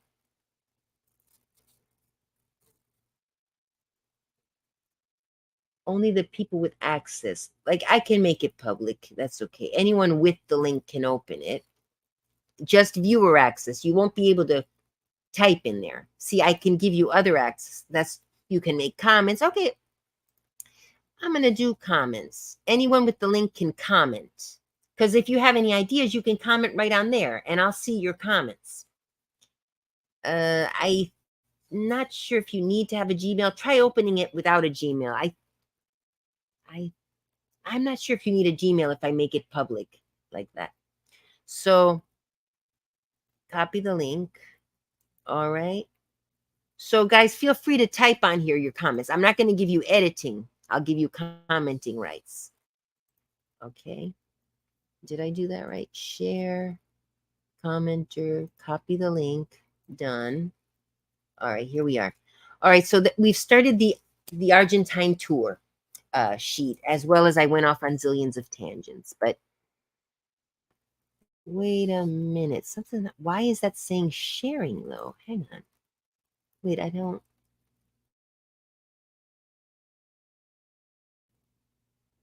Edit. I don't know why it's. All right, well, I'll just post that. I don't know why it would say sharing. Can you guys click on that?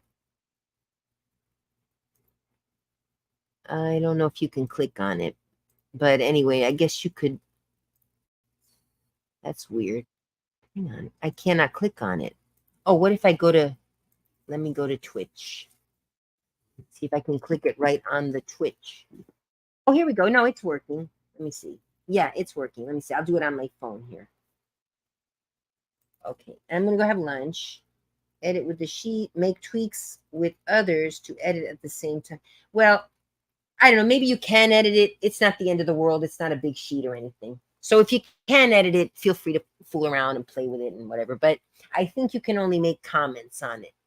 I think I have access to edit because I'm logged in. But anyway, the last link opens a spreadsheet. Yeah, so that's the spreadsheet, Owen, that I'm going to start putting the Argentine information on it, like where I'm planning to travel, this, that. Right now, those dates are tentative. It's not for sure, but I'm trying to get 10 days to 14 days, like a 2-week trip. But here's the other thing. So I may put my itinerary there. And some of you may say, well, I'm not really interested in seeing the South. I just want to see Buenos Aires and come home.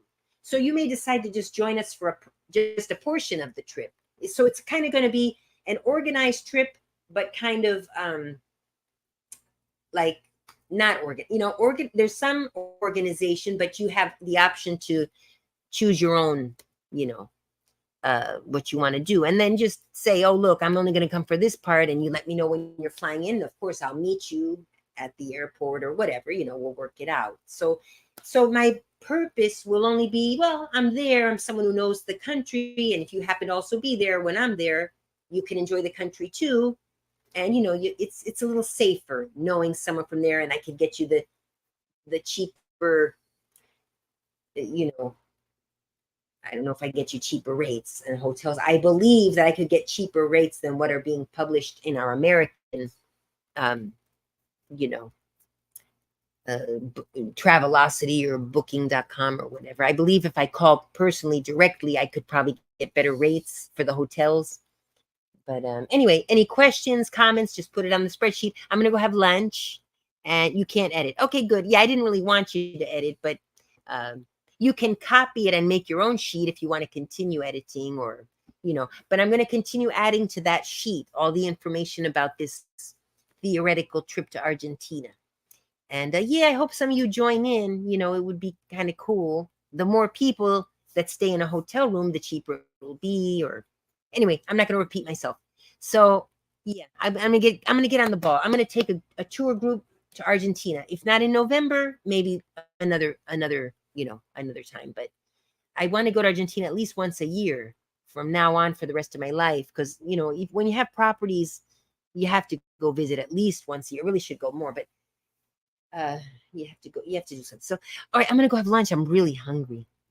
But thank you guys for stopping by. I kept some interest today. I have 6 people still. So, and see you soon. See you soon. Bye.